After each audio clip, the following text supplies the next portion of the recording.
Quiet, numbskulls, I'm broadcasting. This here is a true story about crossing the pond at night in the world's smallest cockpit, on the tanker, through the weather. Oh, and to the tanker crew who did that, thanks a lot. We really appreciated that. I'm just kidding. No, I'm not.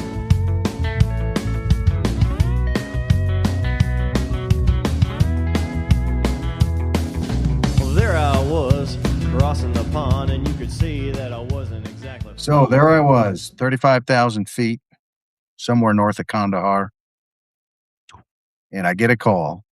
Let's just change some call signs of some flights to protect the innocent. We'll call them Deadeye, the AWACS on station. And I guess maybe we were Ranger 11 and 12.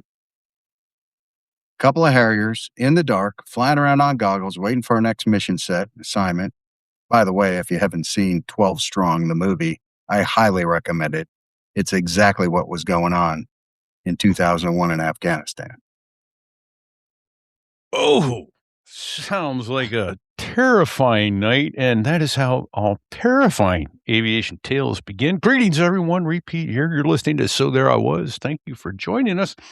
Home in New Hampshire today. Where's my co-host? I am lucky enough to be home, finally, after traveling all over the place in Kearney, Missouri, God's country, and it is a pleasure and an honor to welcome Brain, former Aviate-R, Aviate-B extraordinaire. Aviate-R. Pilot. And that story, I can't wait to hear how it ends, because 12 Strong was a great book. It was a pretty good movie.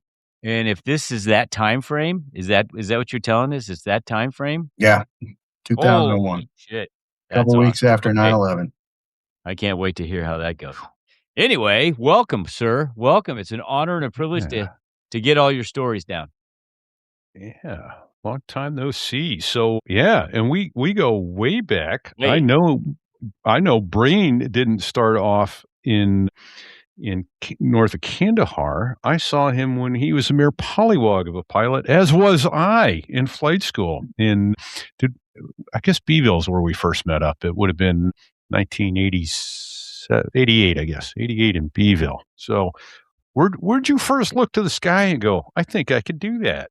You know, that's a funny story. I was 5. All right. As the story goes from my parents, we took a flight on Northwest Airlines from Minneapolis to Chicago, and it was a 747. So if you're wondering why Northwest is out of business, maybe you don't fly a 747 from Minneapolis to Chicago. But as the rumor mill has it, my parents say they took me up to the flight deck to meet the pilots, and I said to the captain that I wanted to be a pilot someday because I didn't want to work for a living. And so here we are. That's perfect. Nice. That's fantastic. Well, that worked out good. Indoor work, no heavy lifting. It's good. You're not the first person to look skyward at 4 or 5 and go, yeah, I'll do that. No, that's kind of a reoccurring theme. Right. It is. Absolutely. So, well, when did you lean into the Marine Corps? You know, I went off to college and was playing hockey coming out of high school. Played in the junior leagues for a bit because I wasn't good enough to be a Minnesota Gopher, but had an intent to become an architectural engineer. And after 6 months of that, I realized, like, this is not my calling. I switched my major to aerospace engineering. I ended up joining the Navy Marine Corps ROTC there halfway through my freshman year. And it became evident that flying was a possibility, and I got pretty stoked about it. Suffice to say, after 3.5 years as a Navy option, thinking I might fly F-14s off the carrier, I realized, like, this is not what I want to do because I'll be haze gray underway, and changed to the Marine Corps and took my commission as a Marine. Funny as it would be, I find myself haze gray underway flying airplanes off of a boat anyway. So funny how that worked out, right? Stuck on a boat in the middle of the ocean with 5,000 other men. Yeah, we had a couple of girls. But, Yeah, but they were off limits. Just ask Patty. So, all right. So, Marine Corps, did you do PLC? No, ROTC, commissioned out of ROTC. ROTC. Okay. So you had to do the Bulldog thing once. Went off to Bulldog. Actually had to do that after my senior year because I waited so long to switch. Okay. But Wait, When was it? Tell Hey, folks when what was that, Bulldog Brady? is. Yeah. yeah, so for the folks that go through officer candidate school, you can do, like Pete just said, a PLC program where it can be broken up into a few sessions, or a 1 week, 10 week kind of, I said 1 week, 10 week, one session, 90-day wonder, we call it. The Bulldog program is really aimed to hit the highlights of the last half of that 90-day wonder program and put all the prospective midshipmen through the paces to make sure that they've got what they need to get greened up and become Marine Corps officers. Or they send you off to the basic school to learn that every man's a rifleman, right? Yeah. Whether you need to be or not. That's right. Whether you like it or not. That's fun for 6 months. Right.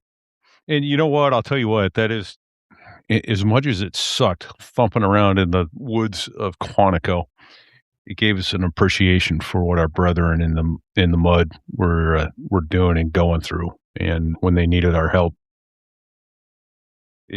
it was a real need. And we knew how much fun they were having. So, Or not, right? yeah, Yeah. exactly. So Yeah. happy to help. But okay. So down to flight school. Any fun story? Well, let me back up. Any funny stories from Hey, Bulldog? before you go any further, when did you what year was that you graduated and went to Bulldog?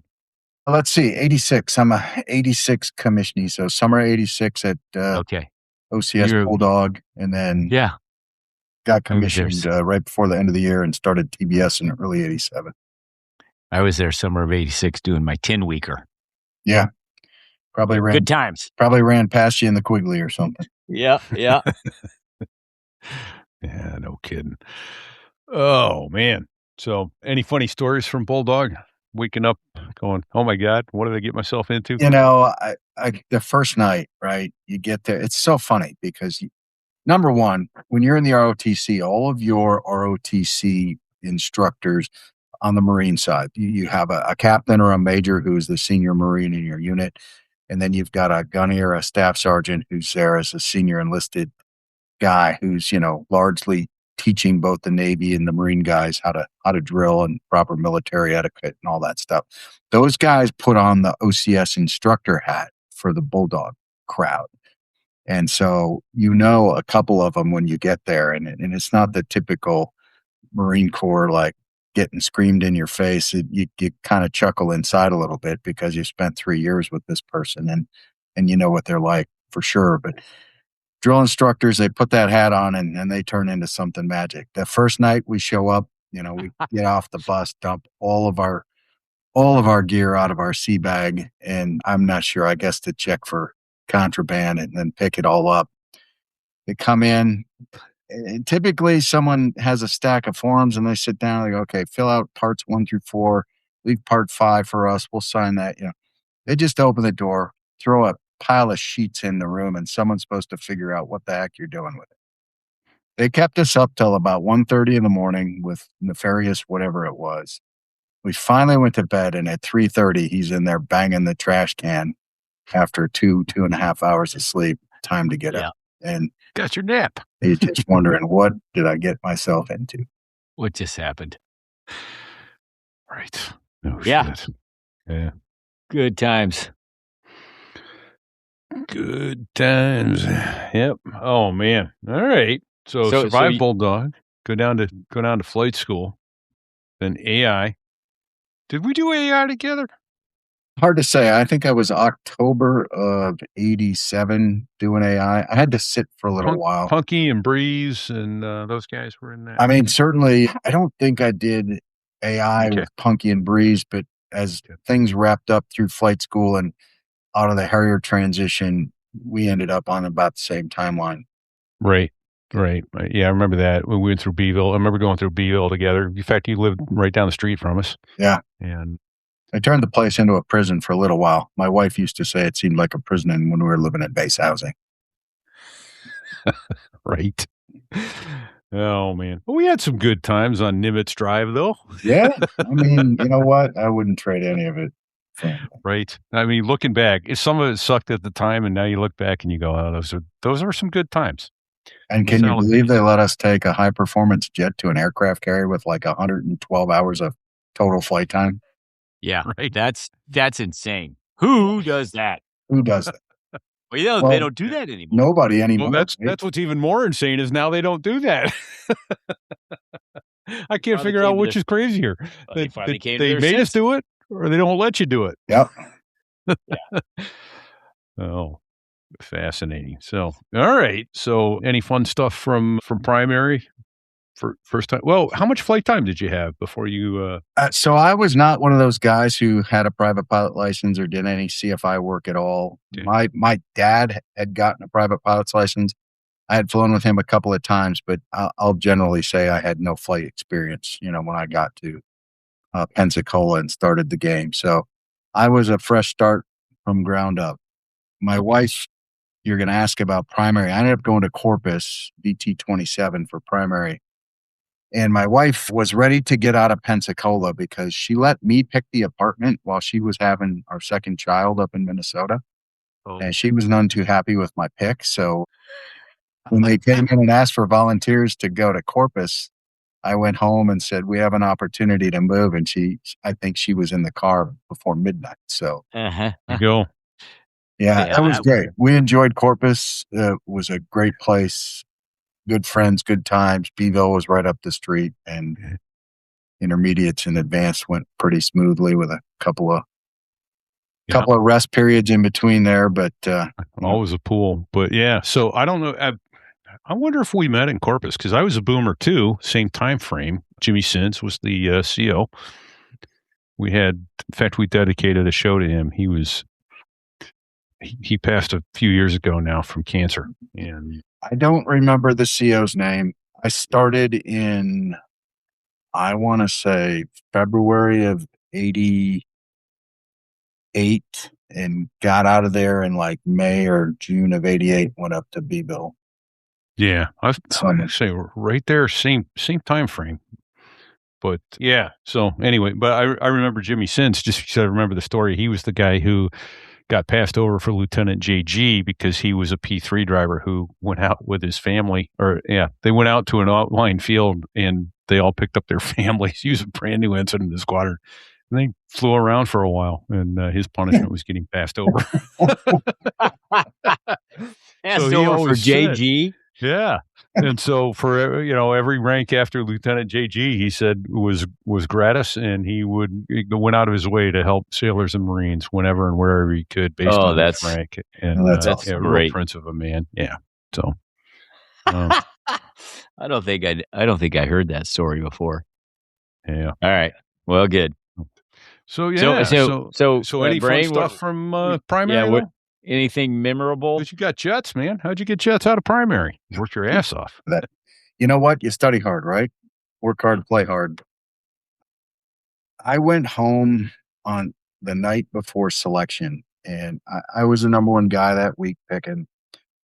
We had 2 jet slots. I want to say 1 C-130 prop slot, and 400 helo slots. 7 helo slots for 10 guys. Back up, I was 5 years old and I wanted to be an airline pilot, right? And in my book and anything I'd heard, like, hey, if you go C-130s, it's good airline training.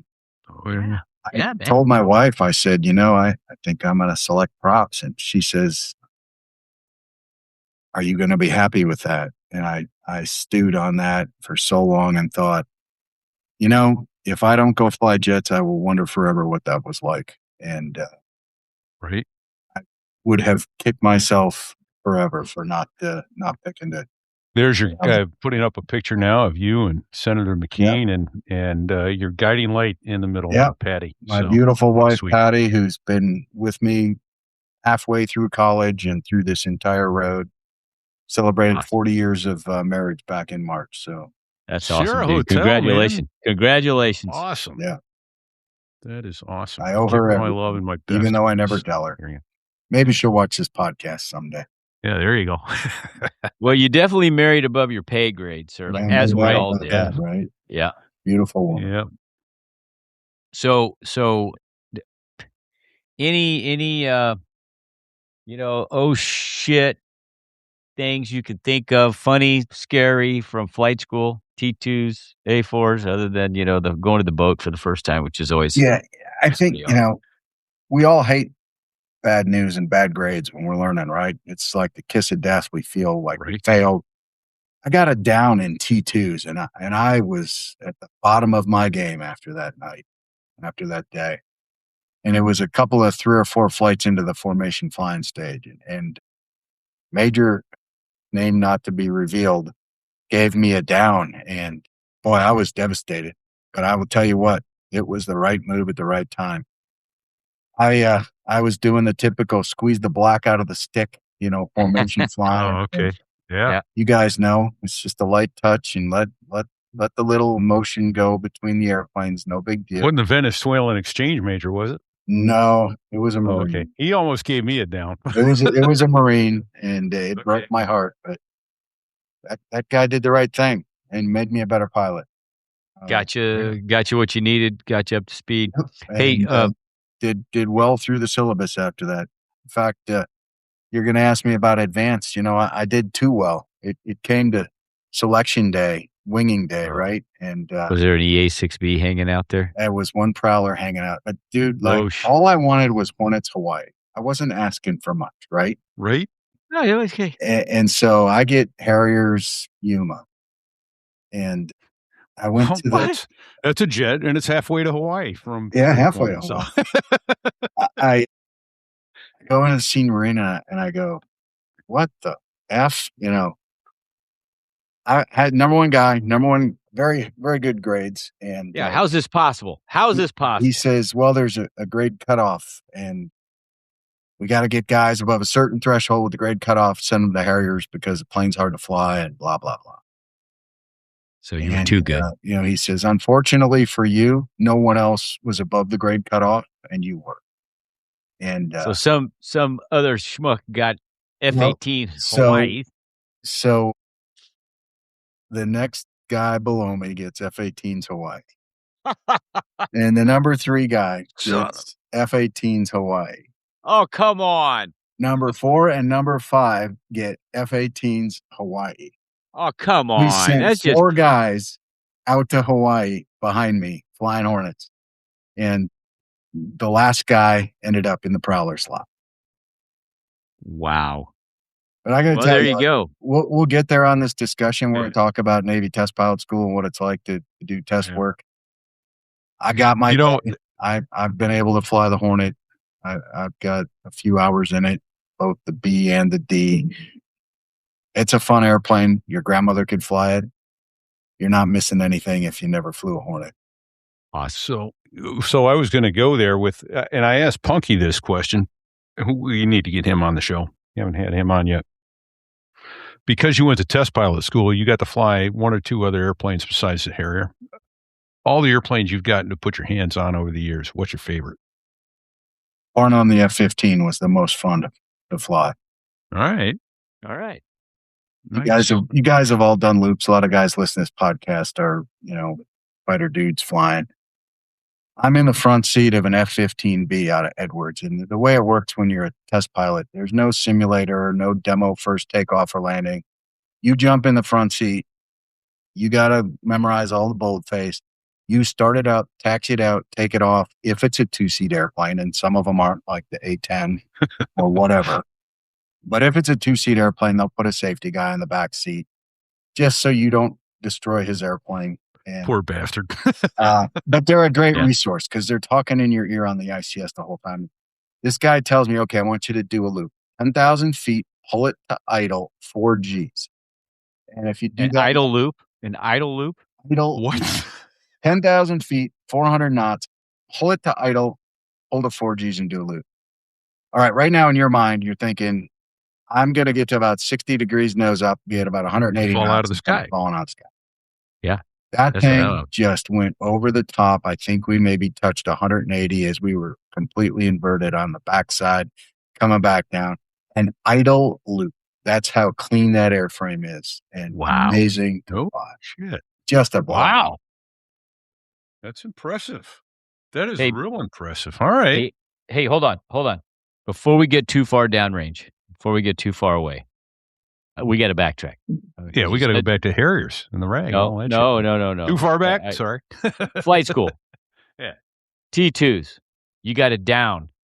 Explain what a down is for the non-aviation listeners. How every flight is graded. Yep. So you're a student, you're getting flight grades, and there's most of the time you'll come back and it'll be maybe 10 or 15 items that are on that graded form for that particular event.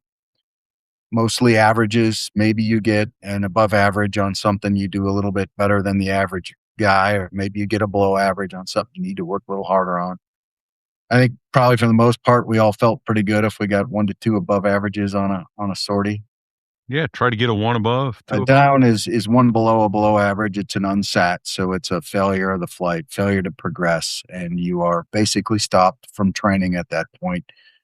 Usually a plan is put together to give you a couple of extra flights with some instructors and continue to refine that skill to determine can you fix it and can you move on. And for 95% of everybody, that's exactly what happens. You get a couple extra sorties, maybe a simulator, depending on phase of flight, what's going on, get you back on the step and get you back in the program.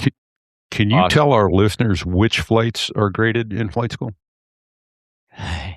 Every single one. Come on, that's a trick. Every one of them? Every one of them. Oh, does that suck?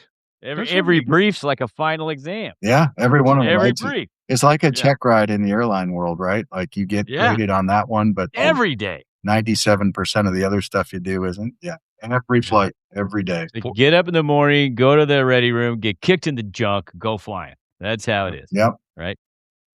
All right. Thank you. Sorry to go backtrack, but that was, all right. I just want to make sure we didn't leave something hanging. It's definitely a shot to your manhood when they hand you that. All right. So you you wanted F-18s Hawaii. How'd you reconcile this? Were you okay when you showed up at Cherry Point for the rag, or were you like, son of a bitch? Yeah, I kind of wasn't okay.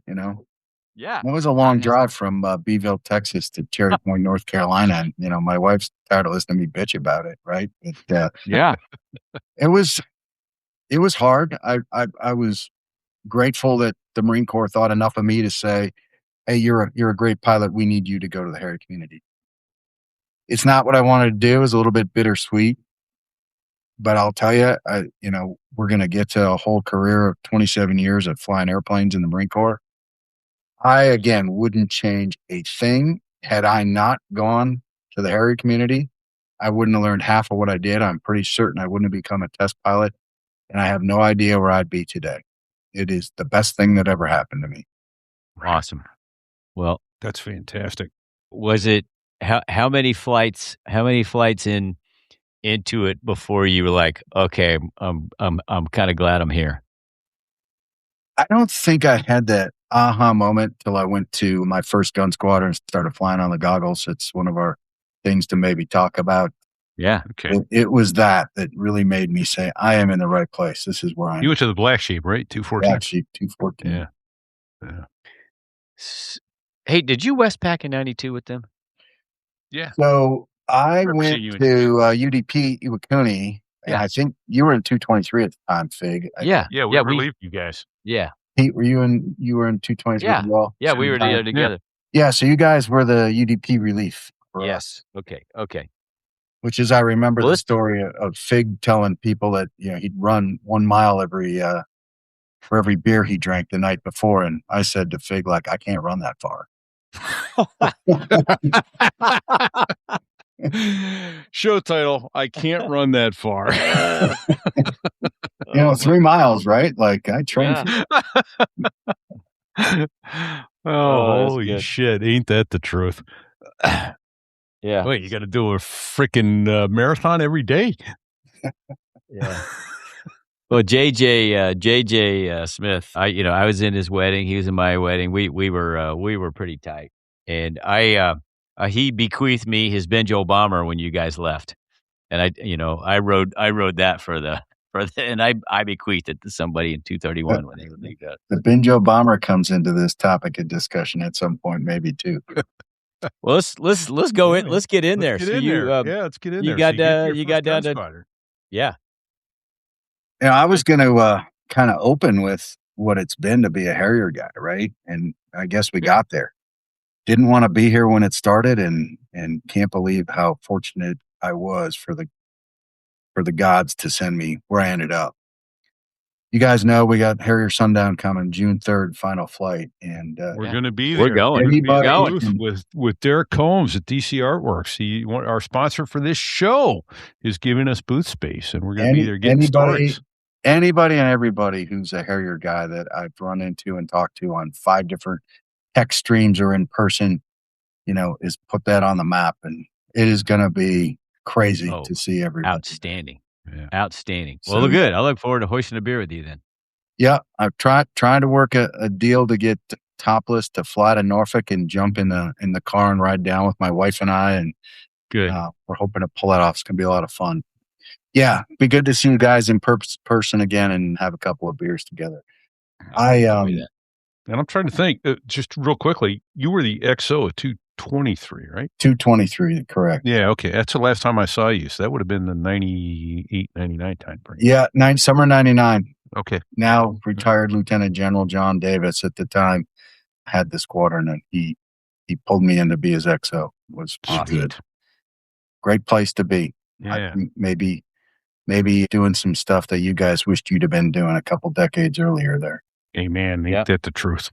Yep. Ain't that the truth? So right. yeah, So, it's been an amazing career. I'm gonna put it to bed on June 4th when I leave the greater New Bern Cherry Point area and drive away from there again, like I have a million times, and back up to Norfolk. I realized that I think I had an opportunity to make a statement in the community. I know you guys did. Couldn't be more proud to be part of that legacy, all the way back to flying brand new airplanes coming off the flight line when the program was in full rate production. So, I mean, that was awesome. We got in Those new new car airplanes. smell. Had the Yeah. new car smell. It was something, wasn't it? we fixed that. So shit hot. So you're in 214, which was one of the first night attack squadrons, doing all that. What was that like?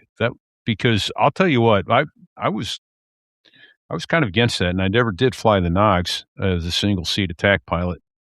I heard guys say, "Oh, I love it. It's being able to see at night was the way to go." But I always thought, man, flying a single seat airplane on night vision goggles, you ever had to pull a handle, like things were just, it was a setup for failure. But you guys proved that as a concept, it works. Yeah, I mean, I think we pretty much proved exactly the opposite of what you're thinking. There was a lot of that out there. What's going to happen if you pull the ejection handle with a pair of goggles hanging off the front of your helmet? That, for those that aren't quite thinking about it, a 20-ish G stroke up the seat when you pull the ejection handle, and a cantilevered weight hanging off the front of your helmet is going to rotate your neck forward and put your neck out of alignment, and cause some serious, if not deadly, cervical issues, in the spine, the neck there. Data point on that, we had 2 guys go out of the airplane in a mishap, and one of them, his helmet rolled off his head completely. So the neck survived, and the other guy, the frame for the goggles snapped, and it dropped straight down and probably hit him right where he didn't want it to. Right in the gym. But so the only 2 guys, to my knowledge, the only 2 guys to ever pull a handle with goggles on their head both walked away from it just fine. But Shit hot. the program was so new, we did it right. And I think about my job today and the way we rest for flying and all night and things like that. Everything we try to do to be ready to go for what we do. Back then the plan was every day for 2 hours a day, you'd shift your circadian rhythm by coming into work 2 hours later. And you do that for the week leading up to the bright moon cycle, so that when it was night, you were coming to work at 1600. And this is where I'm going to really get in trouble when my wife decides to watch this podcast at some point. But She you won't come watch. you Don't come worry. to work at 1600. You might fly one day sortie right before sunset. Maybe you don't, and you do a little squadron work, whatever it might be. But give it a good hour after sunset and the moon's up, and what we called highlight 0.0022 lux for the geek nerds who want to know how much illum I'm talking about, is what we needed to go fly night low altitude training. And we would go out and do 500 knots at 200 feet in the mountains, looking at a forward looking infrared and a night vision goggle picture. And man, what a kick in the pants. You do that once or twice a night for an hour and a half, hour and 15 minutes, and you're done at midnight or 2 a.m. and you are so amped up, there is nothing going to slow you down. So Right. got to drink a few beers, got to stay up till about 6 a.m. so that, you can go to bed, shut the dark out the bedroom and Get that adrenaline pump down. And 2 in the afternoon, and your kids are screaming and the baby needs changing and the wife's out there, doing that hard work while you're, sleeping the day away so you can go do it again the next night. So it's a blast and proof of concept, like I said, we set the program up right. VMA 214 was the first squadron to fly goggles in a fast moving airplane. Of course, our helicopter brethren had been doing it for years. We learned a lot from them. The Air Force, slightly slower than 500 knots, but with two guys too, right? Yeah. Still, we land every plane every week, and we always say thank you to the veterans and the active duty and their families. And that's something we never mentioned, but that's the kind of shit that they're dealing with. You're trying to sleep. They're trying to keep the kids quiet. They're changing diapers. They're dealing with, dog bites and bee stings. And, she hit me. He looked at me funny and all that bullshit. And so the families that make it happen for us. Yep. Man, they're special people. They really are. Thanks for bringing that up. Yeah, man. Not everybody can do that, and a lot don't. I mean, some go, hey, I ain't doing this shit. Yeah. And they pull their handle, so to speak, and get out. Well, for her to be with me 40 years later is amazing, and I can't thank her enough. God bless you, Patty, and all the Patties out there who endured all of that. Boy, that's special. That's spot on. Yeah, man. Thanks for bringing that up. Yeah. So, wow. I'm shaking, man. Hey, just knots, 200 feet on the gogs. Hey, I want to connect a dot for you because I know you're going to know this guy. My dermatologist here in Kansas City, where I live, I see him every 6 months professionally, and we do things socially as well. Was your flight surgeon? Was who?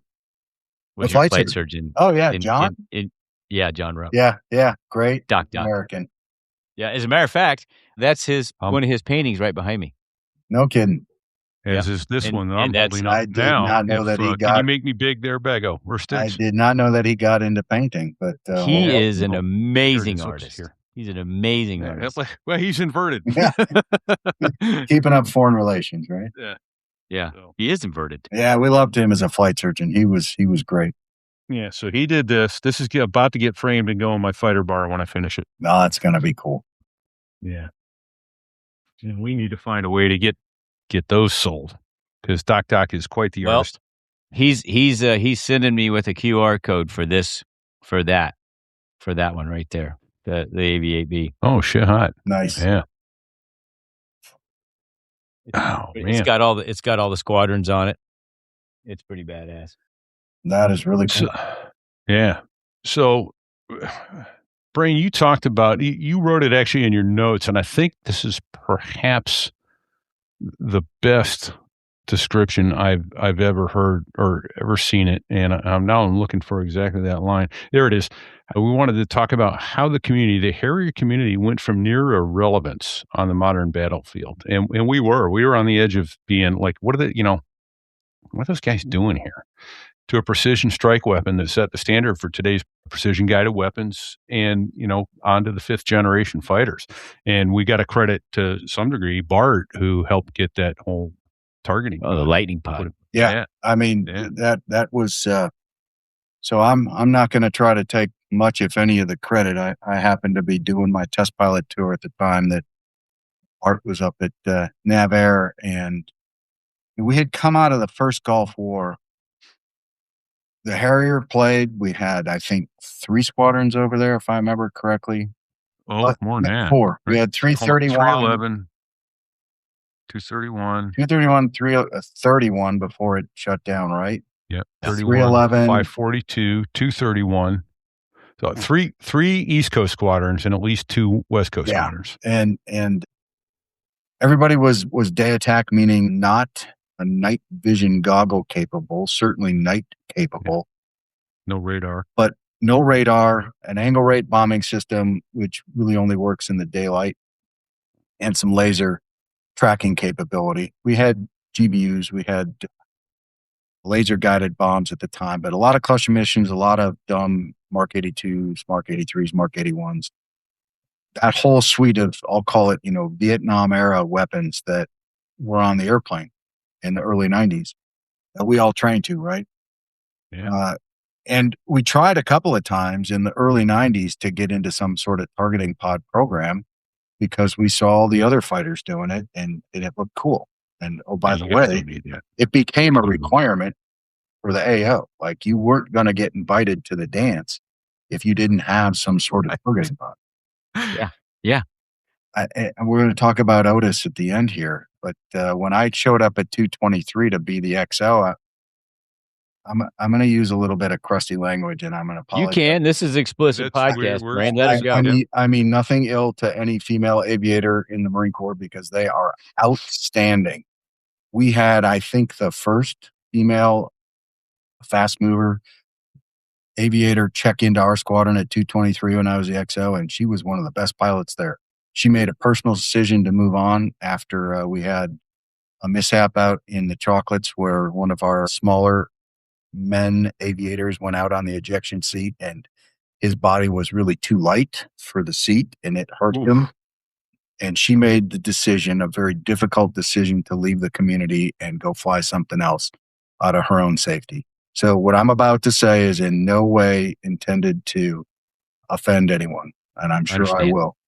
Understand. Otis walks in the ready room one day, pissed off at the world like Otis always was, and what a great American. And he's just mad. It's 1999 or 2000, and the Harrier has not been to Bosnia or anywhere over in what has transpired for the decade, Southern Watch, and into Eastern Europe, all the way up to what would become, the first Gulf War, right? I'm sorry, not the first Gulf War, but the second. 9/11, the 9/11 time period in 2001. And he throws something across the ready room and says he's just damn tired of Sally Jane Rottencrotch flying F-18s over in Bosnia and getting in the action. And here he is stuck in a Harrier and he's never going to get to do anything. And that resonates with me to this day. Well, back up 2 years, maybe 3 at the best, we had started putting some PGMs, precision guided munitions, into the Harrier program. JDAM, AMRAAM was coming online. That was being largely done to support air defense from some of our partner nations, but the Marine Corps rolled in on the skirt tails of that and put AMRAAM on the airplane. And the Lightning Pod. We were approached by the Israelis to put the pod on. Everything in flight test is incredibly expensive, and it's very difficult to find money to do weapons integration. But they came up with a way for us to take that Lightning Pod and use the Maverick video line. The Maverick missile, which was already cleared on the airplane, has a video line on it, which connects up to the pylon and then can display the video from the missile on your multi-purpose display there. The Israelis were able to work with NavAir and write code to put in the video stream targeting coordinates and everything that you would need for precision guidance. And without us making an operational flight program change to the airplane, we were able to put that pod on and demonstrate the ability to track IR, daytime, lays, self-lays, buddy lays, drop GBUs, and ultimately, what becomes laser JDAM in several years to follow. It was that turning point that turned our airplane into a precision strike weapon. I find myself in Iraq in 2005, and about a year prior, there was some strikes going on in Fallujah. You guys might have heard of that place. A lot of what we call military ops, urban terrain, or just urban fighting. And there is a story about a Harrier guy talking to a JTAC, or what we would have called a FAC way back in the day before we got jointed on this stuff. And the FAC is talking him onto a target building where there's some enemy insurgents, Al-Qaeda guys.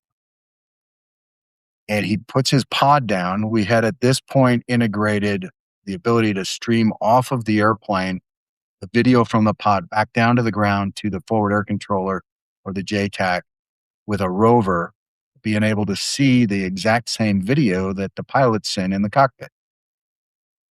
And he designates a building, and the FAC says, no, not that one. I'm just going to make it up here, but this is close enough to exact what happened. Come north one building, east two buildings. Yep, right there. That's your target. And he puts a couple of PGMs into the target, and that video makes it back to the KAOC. And for the unjointed world, basically that's the central nervous system for all aviation missions going on in an AO, largely usually run by the Air Force. And someone, and probably the 2 or 3 star who was running the KAOC, said, Harrier did that? Right. That is the point at which, we knew we made the game. And certainly Otis was a happy person at that point. Right. Yeah. And one of our listeners is asking, that pod, could you put it on any station? Not the outboard station. Could you put it on any station? Well, so the station had to have a video line, and you're scratching some brain cells from a long time ago. All right. So I know we I carry want the to say Maverick you could put it the on inboard. on the inboards or the intermediates. Yeah. Always, to my knowledge, it was always on the inboard, from what I remember. But Sweet. what was in the picture you showed? Probably clear. I think that was the targeting pod. No, yeah, but did you see what station that was on? Oh, I did not. No, I didn't either. I would have guessed. It looked like it was inboard. It looked like a pretty long station. So inboard. And there's some right there. there's some operational issues that That actually appears to be on a. That's Hornet not even or on a something. Harrier. That's not a Harrier. Yeah.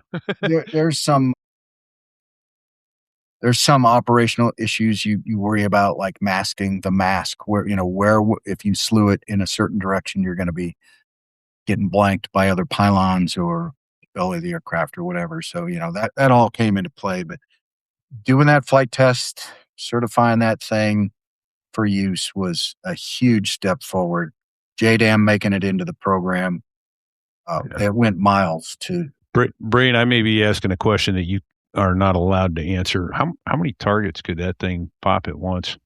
And so, I mean, you're basically you're tracking a bunch of stuff, right? But at the end of the day, you want to designate the target you're going after, and so you're looking at one target at a time. But you could designate for your buddies, right? For your wingman. And yep. So you could target. So back to what you guys flew with a basic GBU, a laser guided bomb. You could self lays or buddy lays. Buddy lays obviously makes things a little bit easier. Everybody watch Top Gun. If someone else can be working the laser and putting it on the target while you're worrying about putting the weapon in the basket, we'll say, for release, makes things a lot easier. And it gets busy in a single seat airplane doing your weaponeering when you got a lot of stuff going on. So a Styx or a Bago put one up there of a Harrier with it, but it appeared to be on the center line, but therefore the gun was not there. Lightning pod got so cool, we just put it on everything, like P3s and C-130s. Right? Yeah, no shit. That thing it's a great tool. And it brought us into, I don't think it's right to call a Harrier a 4th gen fighter, but at least 3.5. 3.5? Yeah. So, all right. Well, I think we're going to talk about Otis a little bit more and a few other really cool things here with Brain Man. It is great catching up with you, my friend. But I want to take just a moment to tell you about some of the stuff that's coming up at Cherry Point here at June 1 through 3 in North Carolina. But for those who are listening to this well past that date, I still want to put some ideas in your head. If you need, be it Father's Day, birthday, Christmas, all those other gifts, here's something that our sponsor may be able to help you out with. So there I was trying to finish my basement in a ready room theme, and I hit that point where the normal hardware stuff just wasn't going to cut it anymore. You know the feeling. You've got this vision in your head, but you can't find it anywhere because nobody actually makes exactly what you want. That's where DC Artworks comes in. Our sponsor is Derek. He owns DCArtworks.net. He's a veteran, he's an American, and he makes amazing art. He basically takes your half-baked aviation idea and turns it into something that looks like it belongs in the ready room. Everything starts with CNC cut hardened steel, precision cut by computer for clean lines and serious durability. Then every piece is hand finished by Derek or his team. No flimsy metal, no mass-produced junk. No two pieces are identical. And here's the important part. 95% of what DC Artworks produces is custom. Case in point, I told Derek I'm building my ready room style basement bar and commissioned him to make some custom Harrier-shaped cabinet door and drawer pulls for me. That stuff's not on a shelf anywhere. It's my idea, and it's his execution. That's the magic here. Go to dcartworks.net, browse the design library, which updates constantly, and then stop thinking like a customer and start thinking like a creator. Squadron logos, call signs, aviation art, business signs, personal gifts, bar setups, ready room decor, whatever weird thing your brain can come up with. Derek can probably build it. And yes, he also does beer glasses, whiskey glasses, all engraved with, your squadron patch, your call sign, which honestly may be the most dangerous thing to show a group of pilots after 2 bourbons, because they're going to want them. So the other thing he's got is those airplane-shaped bottle openers, Harriers, C-130s, you name it. They're phenomenal. They're heavy-duty, ridiculously cool, and the exact kind of thing your buddies will immediately ask you where you got.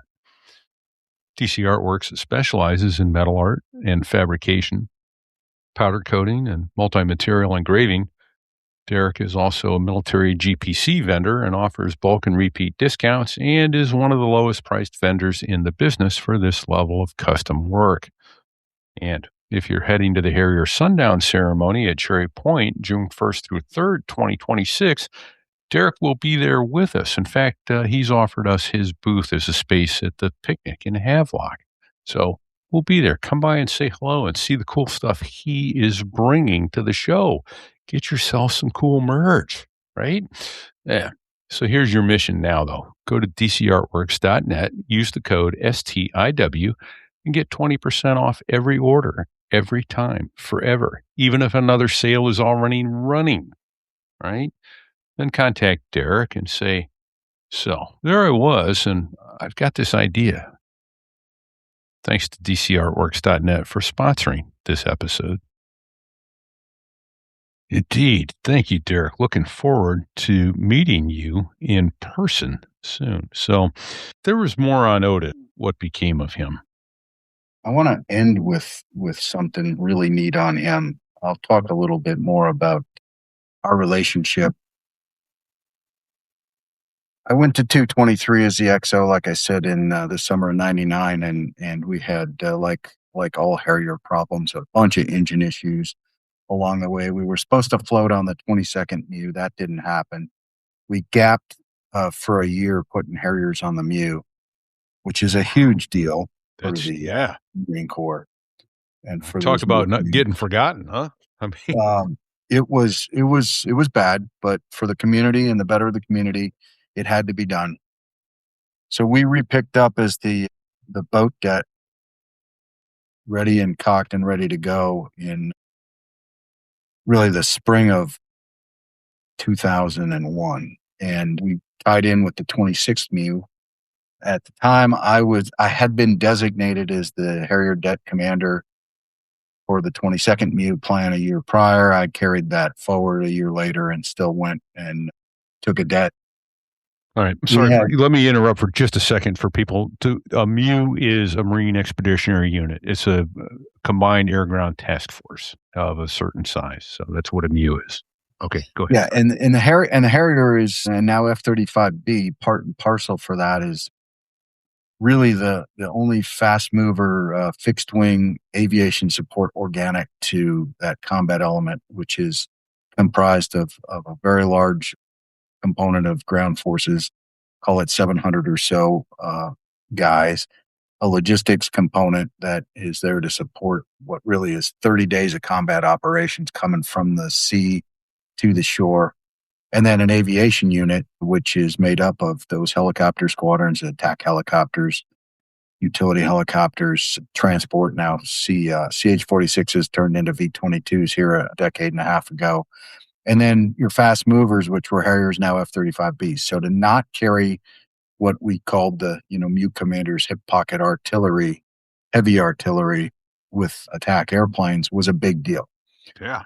And left you completely reliant on Harrier Air Wing for any type of close air support, fixed wing close air support. I don't want to take away from our rotary wing cast brethren, but fixed wing close air support. So pretty huge deal. We had to do it. We stood back up, and I had a bunch of young guys that went with me on that debt. But we worked up through the summer. I found myself on leave in, pre-deployment leave. And I had a jet ski that had been just acting up all summer long. I had hauled it off to Kinston, North Carolina to have the dealer work on it.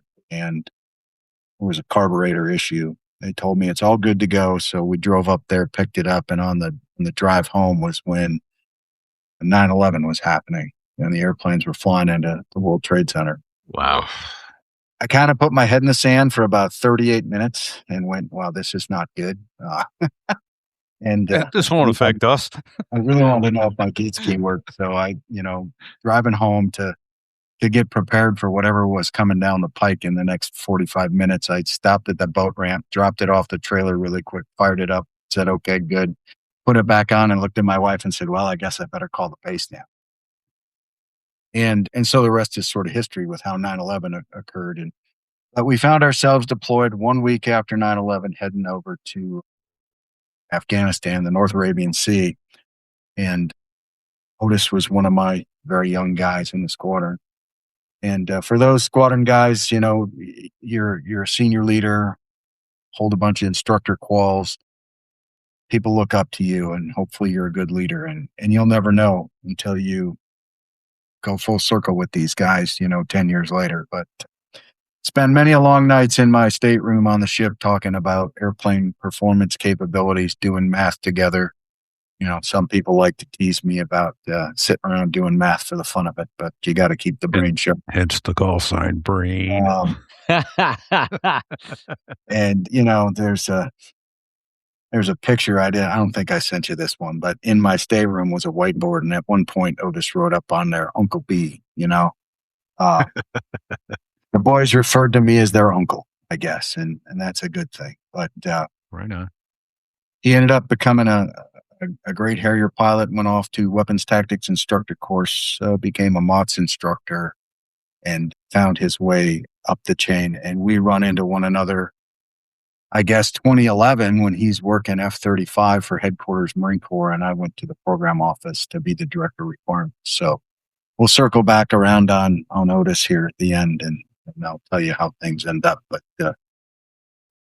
my life is sort of a tribute to that man. He's a great American.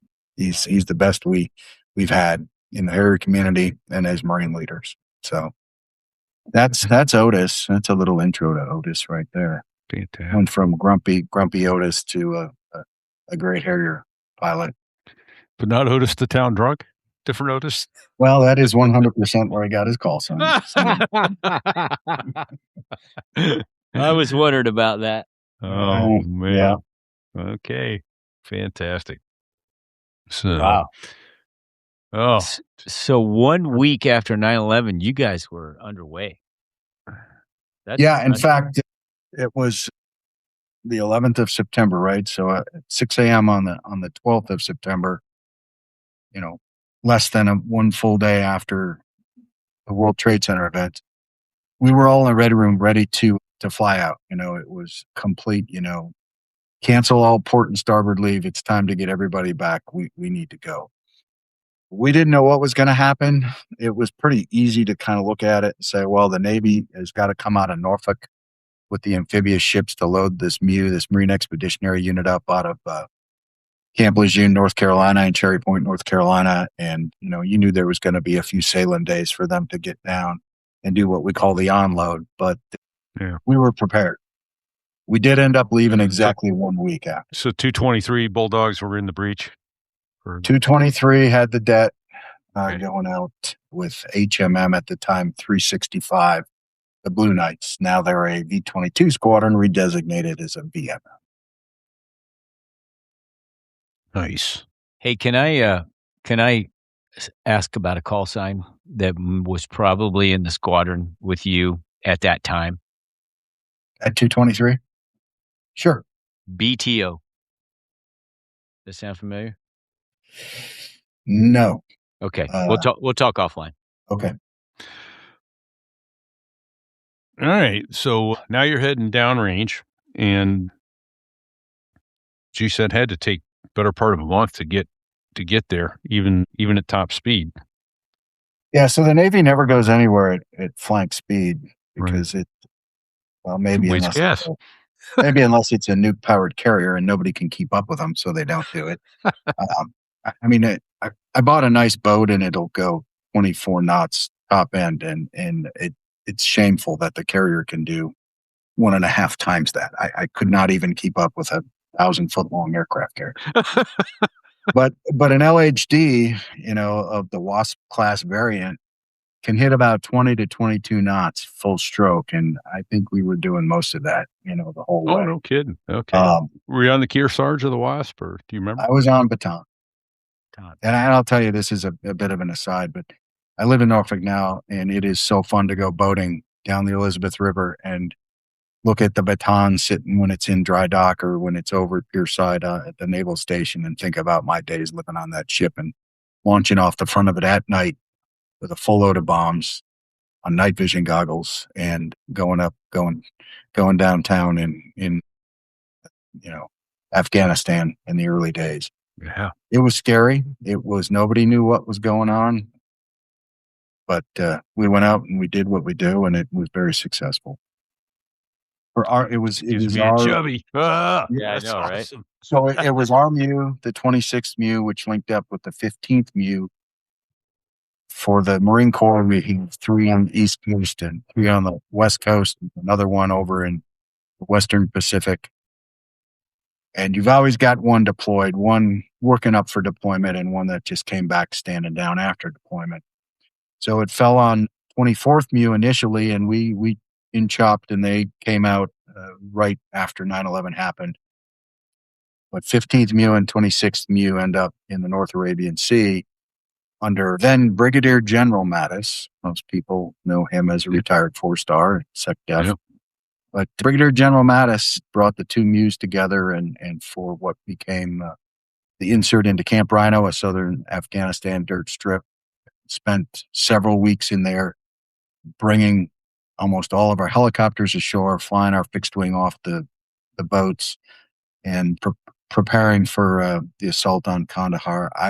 I'm not prepared for this, but I'm going to go off the cuff. I want to say it was December 13th of 2001 that the MEB, the Marine Expeditionary Brigade, which is comprised of those 2 Marine Expeditionary units and some more plus up from stateside support, took Kandahar, and we had a ground foothold to allow bringing in the Army and the Air Force into Afghanistan. Shit, outstanding. That's Boom. I don't know how many times I was in Kandahar, but the very first time I was there, I got a little tour of kind of like the base of the tower, where all the pockmarks and bullet holes and everything was still there. And it was a Marine colonel that gave me a quick tour and said, "Yeah, this was basically the Alamo for the Taliban." It was it is the Kandahar was, probably still is. I don't know. I'm not an expert on the Taliban, but Kandahar was their last stand, religious center, if you will, for them. And So for the Marine Corps to go in there and take that, and in my book, pretty impressive. Well done, Yeah. sir. That's a There you good go. picture. And someone put up a picture of Mattis with with a grenade Saint looking Mattis of much like Quantico. looking much like the Lord Almighty. But Fig and I just got to hear Mad Dog give a speech at the Marine Corps Heritage Foundation a couple weeks ago, and that was awesome. Yeah, He was a barn burner. It was good talk. But, it was good talk, but your roommate, I mean your classmate from TVS, who now runs the Marine Corps, gave a fine speech as well. So Yeah, he did. So Fig, what TBS class were you in? We were Echo of 87. Okay. Yeah, I was Charlie, 87, so right in front of you. Yeah, Echo 87, JJ, well, all the guys, well, Billy Betts and Dave Alio and of course the Commandant. Eric Rip Van Sickle. Yeah, and then the Commandant. Yeah. Yeah, and just you remember, guys, when we went through TBS and they said, you had like a 0.5% chance of making general someday? Yeah. And, Weird. And a lower chance of being the commandant. What's really weird is I got out of the Marine Corps as a colonel, and they promoted all the other guys to general, and they're in charge of a lot of stuff, and they're doing great. Good. So good. Well, and that's no small feat. 27 years, dude. That's awesome. So I don't want to step too far away from this because that's pretty epic. I mean, that's historical that you were there for that. For the raid, for the assault on Kandahar and retaking Kandahar. Were you flying? Were you flying out of Camp Rhino, or are you coming off the ship? We were coming off the ship. So the scheme and maneuver initially, I forget the number. I'm going to call it 450 miles from ship to objective into Kandahar. Rhino was a little bit south of Kandahar, maybe 50-ish miles, maybe 70. I'd have to look at a map again. To make that insert into Rhino, we picked up 4 additional CH-53 Echo helicopters that were broken down, shoved into C-5s, and flown to Oman, where we drove Bataan over there while they put the rotor heads back on the helicopters and then flew them onto the ship. We used the 53 Echoes doing low-level insert aero refueling behind Marine KC-130s while we had Harriers off of Peleliu and Bataan. And I want to say it was the Teddy Roosevelt and the Stennis, I think, if memory serves me right, were the big deck carriers that were there supporting us. And of course, we had Air Force coming from points west from bases throughout all of the CENTCOM AOR to support that operation. But that night, it was harrowing. I was in charge. I was the senior aviator for the 26th MEU, along with, I'm sorry, I said that wrong. I was not senior for all these. I was senior fixed wing aviator in the 26th MEU, and for both of the Peleliu and the Bataan. And we put the plan on your shoulders, brother. What's that? No weight on your shoulders. Yeah, no. And we put the plan together and leaned on all the WTI experts across the board to be able to figure out how to get 450 miles shipped to objective. This was a amphibious operation that had never been seen before. And man, you can say what you want about the V-22. I had a chance to fly the airplane a little bit, and it is a stellar machine. And could we have had that thing in 2001? You could not imagine how well this could have went. Yeah. We pulled it off in the fashion that Marines do. Gunny Highway and Heartbreak Ridge said you adapt and overcome, right? But shortly after we took Rhino, we needed to push the rest of our aircraft ashore, CH-46s. We used the Cobras and the Hueys a little bit on the Rhino insert, but we had to have forward arming and refueling points hopscotching along the way through southern Pakistan to be able to get those guys to range it. They don't have an aero refueling capability like the CH-53 Echo. And so that was quite a night putting those guys in there. And then we sustained them for several weeks, got the rest of our rotary wing assets into country, and then we made the decision to keep the Harriers on the ships just because we had the capability to get to the objective fast. We could aero refuel off all the tanker assets that were in the region. And, people don't think about this. In fact, the MUSO at the time, he wanted to bring Harriers up after we took Kandahar. And I asked him, how much gas do you have in the Taft splatters? Those are the tactical fuel storage tanks. And you're bringing gas in with C-17, C-130s, however you can get it in, pumping them into these bladders, really big bladders, yeah. big rubber bladders of fuel. And, now how much ordnance? 1,000-pound JDAM, 1,000-pound GBU. It doesn't take long to max out the pallet weight of a C-130 hauling that stuff in. And so it was just completely impractical given the extreme expeditionary nature of what Kandahar was in December and early January of 2001 to bring all that fuel and all that ordnance up there to fly Harriers off the ground. And so the MUSO agreed with me that we were best served staying on the ship. We had the intermediate maintenance capability on the ship. And every few days, the ship is going alongside resupply for fuel, for ordnance, for fuse kits, for laser guided seeker heads, all the things you need to be able to sustain that. So it totally simplified your whole plan. Yeah. And it was an hour and a half ride up the driveway to get over Kandahar. But it allowed. And by the way, an hour and a half back after and, you were there and loitered, right? I mean, it was. Yeah. And boy, you guys know this. Like you would never serious legs in the Harrier. The people aren't you aware. would never go on a sortie in training and go to a tanker without the ability to bingo off the tanker. Fig, repeat. You've both, flown over the ocean and seen what it's like. The planning. You always have a divert. You always have a capability. I cannot tell you the number of nights I was a must plug coming out of Kandahar or southern Afghanistan. And you got to hit the tanker or you're diverting to somewhere in Pakistan. And it was not friendly, even though the Pakis definitely on our side and have been for years and years and years. There were a lot of people that weren't on our side or were happy to pop off a surface-to-air missile at you. Yeah, not the strongest of allies, as you might say. So, you take risks in combat that you don't take in training, and they're calculated, and you got the best pilots in the world were doing it. And we pulled it off safe. Happy to say we went home with all of our airplanes and all of our pilots, which is not always the case on a deployment. Right. That's outstanding. And I don't know if you said it, and if you did, I apologize. How many airplanes did you take on that jet? We had 6. Okay. Sorry. But I know when we went on the Wasp, what was that? Was a 10 airplane? We took 10? Yeah. Okay. Yeah, half the squadron. That's good. That was a good picture. I don't know which one of our guys stuck that up. Oh, that's actually one that Brain sent us. It was Combat Harriers, ready to rock and roll. So it was sitting on the deck of the carrier.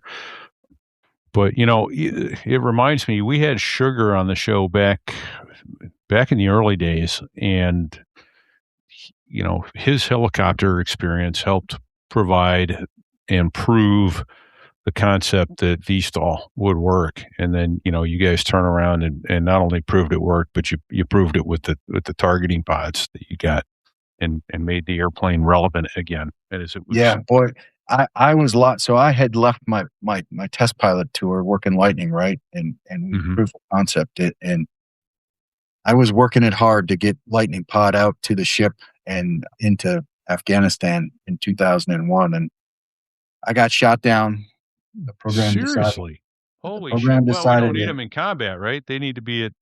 Well, yeah, there's a little more that goes into it. And yeah, I know. It's easy to sit here and throw darts, man. Come on, help me out. The Marine Corps and NAVAIR absolutely needed and wanted and needed for that to be a success when it went online. So there was some risk assessment that went on there. I felt like as a guy who had tested it in the test community, I felt good enough to be able to teach that to my suite of 9. We had 9 pilots total with myself.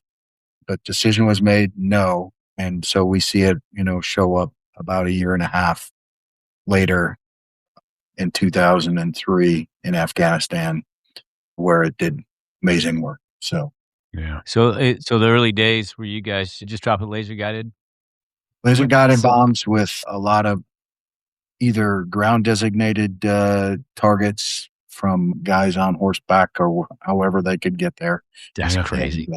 Or buddy lazed off of an F-18, an F-16, multiple different guys that have lazed targets for me. So What comes to mind earlier, you're talking about this is really expeditionary, and I think the best way to describe it to anyone who's not been in or not done any military stuff is to say, go build a house on that mountaintop, and you walk the 2x4s up one at a time, and there's nothing up. There's no water up there. There's no electricity up there. There's nothing up there. Same thing with this combat operation. You are absolutely projecting power out to the point, and there's no friendly path between you and the top of the mountain. So, it's been 20. It'll be 25 years in September, right? If my math is right. Yeah. Since 9/11. That's spot on. My daughter married a Marine who is, in fact, I found out this weekend, intends to drop his retirement letter with over 20 years. We're not that old. Come on, man. Yeah. She get married at 4 years old. Come on. he was out in Pendleton. So this is funny, right? You talk about, you go to college, you get your aerospace engineering degree, you love airplanes, you want to fly. Like, why wouldn't you? My son-in-law, one of the smartest guys I know, and aerospace engineering degree. And what's he do in the Marine Corps? He becomes a grunt. Of course. Why wouldn't you? He was out at Pendleton, involved as an XO of what the School of Infantry has become, to tie together both East and West Coast training schoolhouses. It did some great work, but that's an aside. My daughter and my son-in-law go to the Marine Corps birthday ball about 2-3 years ago, maybe. And you know how the commandant always has his message, and there's usually some sort of video or message tied into that. Yeah. At the time, the message that year was talking about the insert into Camp Rhino and what Brigadier General Ben Mattis did at, taking Kandahar. And so my daughter is sitting there, who in 2011 was, I guess, 12 years old when I deployed, week after 9/11. And now she's sitting there at the ball watching what the commandant is talking about, and still to this day is the longest amphibious operation that the Marine Corps has ever done. Yeah. It really is epic and amazing that we have the ability to pull that off. It's historical. It really is. I mean, we're not pulling Yeah. the landing craft up to the beach in Afghanistan. You're not. For those who don't have a map, there's no going beach. deep. No, but we put a lot of LCACs into Posny at the beach and offloaded to the airfield and flew a lot of stuff out of the airfield up there. Fantastic stuff. Oh, man. I'm still trying to wrap my head around a idle loop in an F-15. Yeah, there's dude, that. but So, it is such a clean airframe. Yeah. Well, What a so fun that's a good fun- transition. Let's talk some test pilot school, man. What happened there? How'd you wander into that bad deal? You know, I wanted to be an astronaut, right? Right. And it's a pretty select group of guys, and you take your shot. I got about as close as a guy can without actually getting there, so I feel pretty good. But All right. heck, I wanted to go to the moon, and we're not doing that until just a couple of weeks ago again. So I guess it wasn't my time anyway. And beside my wife told me, absolutely no way. You are not. And she probably, I remember my made mother, some calls. I remember my mother telling me I couldn't land an airplane on an aircraft carrier. And she didn't mean that I wasn't good enough to do it. She meant that she wasn't going to let me do Yeah, it. didn't have she's not permission. allowing you to. Yeah. I reminded her she didn't get a vote, but no, my wife, always the voice of reason in anything I try to do. You know, she let me know that I was never going to be an astronaut, and apparently NASA agreed with her. But what she doesn't know is that, and she does know this, that if they would have called me, and she would have stood behind me the whole way, Sure. and she would have hated it. But no, as a kid, I was 5 years old when Neil Armstrong took that first step on the moon. That was my birthday at 5. And, been in love with flying and the concepts ever since. One of the stepping stones for those that aren't maybe aware is it's hard enough to get to NASA, but to get there as a pilot, if you don't have a test pilot background, you probably don't have a very good fighting chance. Yeah. They do take people as mission specialists that are not test pilots. Yeah. Well, you If remember anyone Dave can Brown figure from out what Beeville, right? NASA's calculation is for who they want to bring into their class, let me know, because Yeah. they don't even know. You remember Dave Brown from Beeville, right? Yeah. So Remember Dave? Yeah. So he yeah. mission specialist, a solid Yeah. pilot, good guy, but his medical background obviously got him, mission specialist over flying. So yeah. Yep. So So you want to go to test pilot that was sort of a goal. I showed up in 214 in the early days. The first CO was a great dude. I was there for about a year with him. Ron Deloney, commander, VMA 214, great CO. His relief, Henry Joe Coble, came in, and sometimes your CO knows what you need better than you, and you don't know it, and you don't like it. Hate But those guys.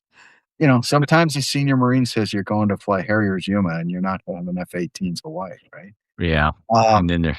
So Henry Joe Coble knew I wanted to be a test pilot, and you guys remember this, but the wing commander, for the West Coast is out in time. I want to say he was up in El Toro. At some point, they moved to Miramar for the wing headquarters. Cherry Point, the wing commander is there in Cherry Point, but they're always going out and flying with the squadrons and different types of airplanes that maybe they were not originally trained in. They got a pretty good breadth of what they do, but General Blott, Lieutenant General Blott, was he was probably Major General Blott at the time. He would have been as the wing CG out in El Toro and eventually Miramar. And he keeps coming to 214 to fly. And General Blott was a Harrier guy. But I kept getting tapped to be the flight lead to take the general out, and nobody wants that. You're on edge. This is the guy that can fire you at moment's notice. And also, you're responsible for the general who hasn't flown for 90 days to make sure he doesn't kill himself. And right. It's just a nerve-wracking thing, but you suck it up, you do it. The skipper says you're flying with the general tomorrow. You put the plan together and you go fly, and you pull off a good, safe sortie and grip and grin with the general and tell him thanks, and you get to know him. And every other month, I found myself flying with the general and no one else. Like you said, where's Punky? Where's Breeze? Where's Cutter? Where are these guys? Where are those bastards? Why is nobody else? Why doesn't Mooner have to fly with him? Every time, after like the fifth time, I'm like, boss, seriously, like, why do I have to keep being the guy? And he says, hey, Brain, you want to be a test pilot, right? I said, well, yes, sir. He says, well, do you know Major General Blott is going up to be the deputy commandant for aviation? And I'm like, no, I'm a lieutenant, maybe a captain. Sir, no, I don't know that. And he says, and you know that as the deputy commandant, I think the other thing he says, General Blott was a test pilot, right? Well, of course I don't. He didn't check his test pilot card on the last sortie we went. Right. And he says, he explains to me that, the deputy commandant for aviation has two colonels that report to him, and they're the commanding officer of the Marine Detachment in Patuxent River, Maryland, and the commanding officer of the Marine Detachment at the time in China Lake, California. And he says, and that the test pilot selection board includes those two colonels that report to that 3-star, correct? And he says, yes. And he says, and don't you think you'd like to have Lieutenant General Blott write you a letter of recommendation for test pilot school? And I'm not like, people, well, where'd you get your call sign? Like, it's the large frontal lobe. I do math. You can decide for yourself where my call sign comes from. But I finally clue in, because I'm still a Marine, a knuckle dragging Marine who doesn't think too fast. And I realize, wow, this guy, he's sort of got it all figured out. Yeah. He's thinking strategically. You're thinking tactically. If you're sitting on the selection board, let's just say Repeat and Fig are the selection, and you're reading all the letters of recommendation from all the people all across the Marine Corps, and one from your boss crosses your desk that says, I highly recommend Captain Worth be selected for United States Navy Test Pilot School. Yeah. And your boss is going to write your evaluation for your, how well you're doing your job. And you're a Boss colonel. don't know shit. Hey, what do you think you're going to do? So the age-old adage, it's not what you know, it's not what you know, it's who you know. I mean, I've been guided by some great mentors in my Marine Corps career, every one of them, and they look out for you. They make you do stuff that you don't think you should be doing, and they 100% know what you should be doing. Right. The only goal any of us can have is to be that guy someday and reach out and touch an Otis in a way that turns him into a great American. Yeah. Well, let's take a quick divert off of test pilot school then and go to something else that seems less than ideal. VMU2. What does VMU stand for? Yeah. Wow. And how did you find yourself over there? Yeah. So let's talk about what the V's and the M's and all the letters mean in Navy Marine Corps squadron. Yes.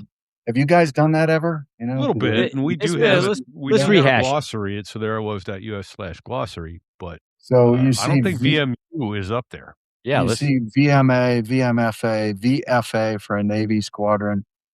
The V stands for fixed wing. Our helicopter squadrons start with an H. In a Marine squadron, you're going to follow up the V or the H with an M for Marine. So a Navy Super Hornet Rhino squadron would be designated, say, VFA Fighter attack 147. They're now an F-35 squadron. It's a bad pick, but VFA standing for fixed wing fighter and attack FNA for the Navy.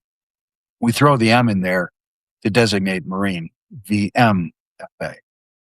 Or in the case of a Harrier, we didn't carry the F. We were a VMA. So a VMU is a fixed wing Marine, and the U is for unmanned, drone /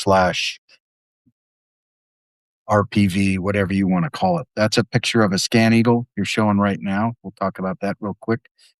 Pioneer was the aircraft in the VMU, and I got to tell you guys, like, I'm a Harrier test pilot. Like, I'm supposed to be a Harrier squadron commander, right? Yeah. Remember when I said unmanned shit? You remember when I said your bosses know where to put you? Yeah. Never wrong. Yeah. Back to that.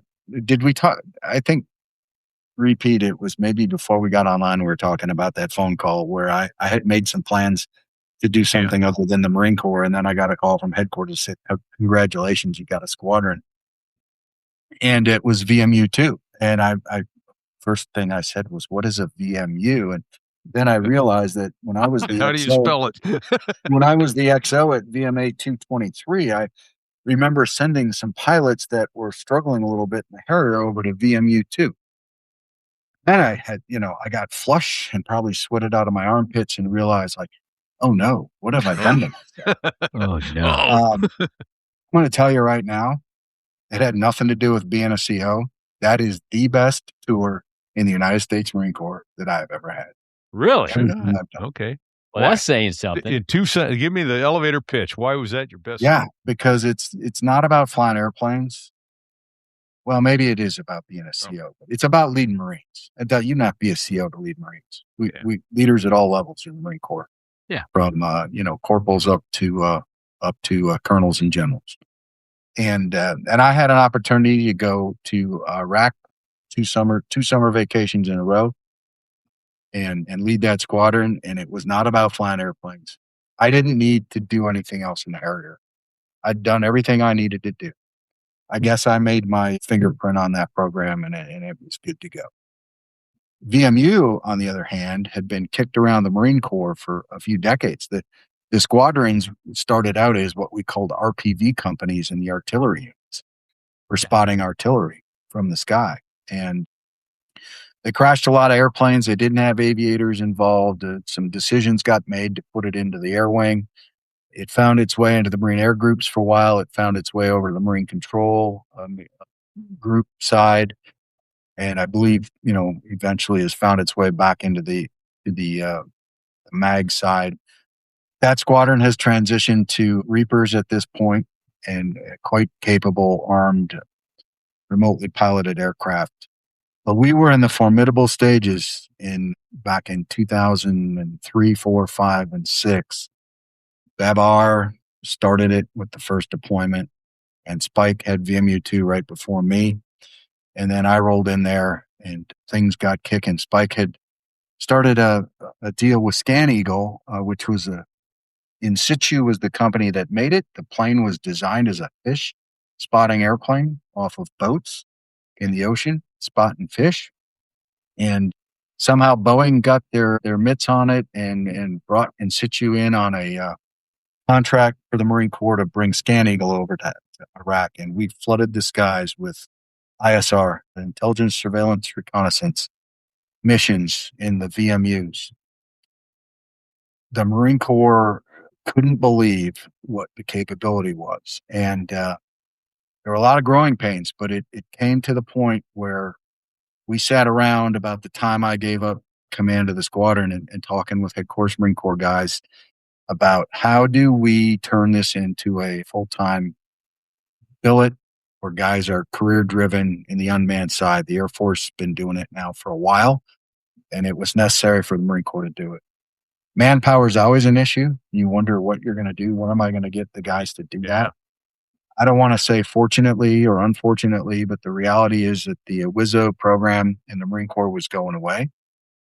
F-18s were the Delta version, our two-seat version was being sundowned, and there were officer billets available that Headquarters Marine Corps was able to structure it and really grow the program to where it needed to be. So my opportunity to go there and fly unmanned aircraft was not about flying unmanned aircraft. It was about leading Marines, doing something the Marine Corps needed done, figuring out how to use it. When Babar took VMU-2 to Iraq in 2003, they flew one aircraft at a time. They put one Pioneer in the sky. It could fly for, let's just say, 3 hours and had a range of about 100 miles. They were on the move. We were mobile, the ability to move to control stations and be as close as we needed to be, difficult at best. When I left there, we were flying continuous Pioneer coverage in the AO, doing handoffs with outlying stations out over 100 miles away to hand the aircraft off forward and be able to extend the range. Scan Eagle operating out of, I want to say, 3 different locations, if my memory serves, Al Qaim, Fallujah, and out in Korean Village, way west in the Al Anbar province, along with Pioneer and Scan Eagle ops going on at our head base at Al Taqaddum Airfield. Just amazing, the growth of ability to provide ISR to the ground commanders for their decision making. No shit. That's awesome. outstanding. Yeah. Best thing I've ever done in the Marine Corps. Okay. So I never would have expected that. Right? No And, kidding. I didn't expect that when I went there. I did not. Right? I'm not going to say I went kicking and screaming. That's not a But I fair wanted Hornets assessment. Hawaii, man. Yeah, I wanted Hornets Hawaii. How do I end up here? What Yeah. is going on in my life? I would not change anything that has happened to me through my whole life. It is That's all fantastic to be able had to an look impact back in on a some 3-decade career and be able to say that. Yeah. Everything happens for a reason. There's no Right?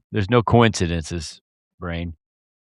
I'm learning my 61 years on this earth. I'm figured this out finally. Yeah. Okay. Well, thanks for that detour. I want to go back briefly to test pilot school, and then after that, probably start looking at landing the plane. But so you get a test pilot school. What was your most difficult decision? Which 2 hours you're going to sleep each night, or No, it was, did I want to bring my wife to the mandatory Friday night happy hour that happens every Friday? there you go. And, again, she was like, hell yeah, the kids are growing up more at this point. Like they can burn the house down on their own. So she's like, Right. I'm getting They don't need my help striking the match. Yeah, exactly. Interesting year. Learned a lot. There's a whole lot of, at least back in 1995 and 1996, a whole lot of teaching of very old test techniques. I think that's important for the bedrock. I don't want to speak for what Navy Test Pilot School does today. Things have changed so much in the ability to design an airplane, test an airplane. Chuck Yeager went out and he flew an airplane and he had to come back and be able to tell the engineers, like, The nose This is too what's broke. This is what's screwed up. going on in the short period, the long period, the ductural characteristics, this, that, the other, all these buzzwords.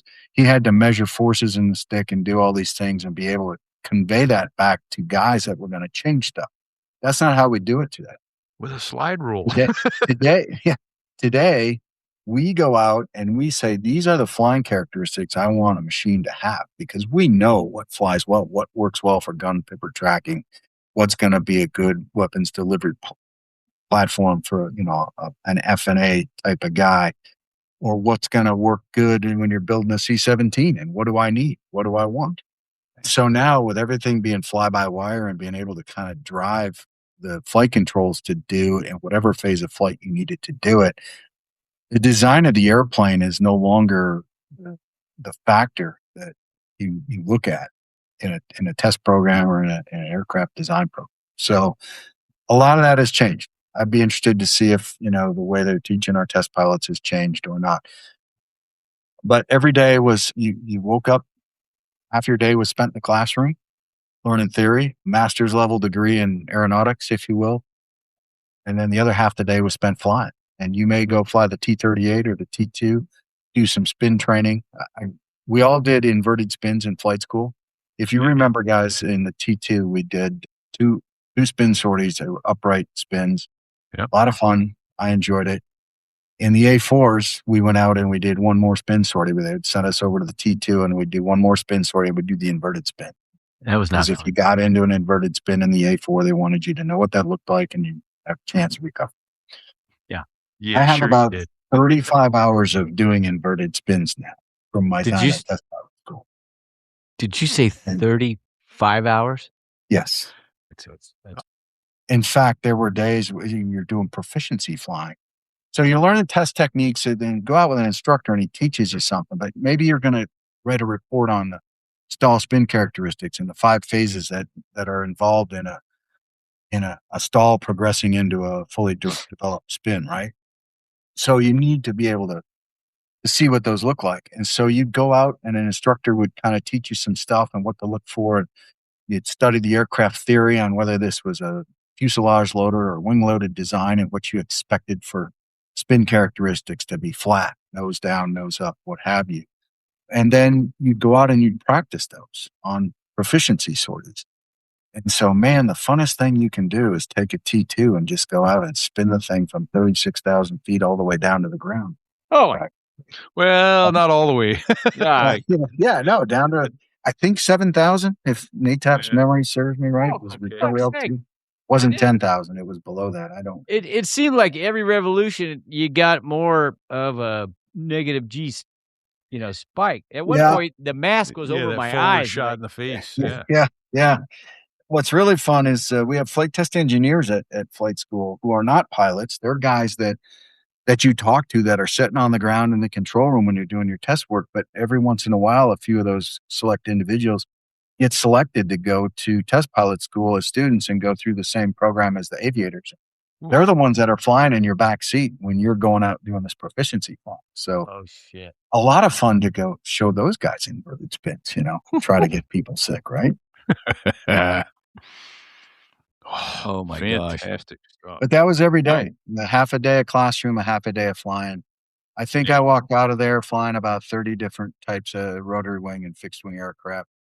If you've never done a loop in a glider, that's kind of fun. I have done a loop in. Actually, I have too. It's one of the. I've gotten one ride in a glider and got a loop. And boy, does it get quiet, huh?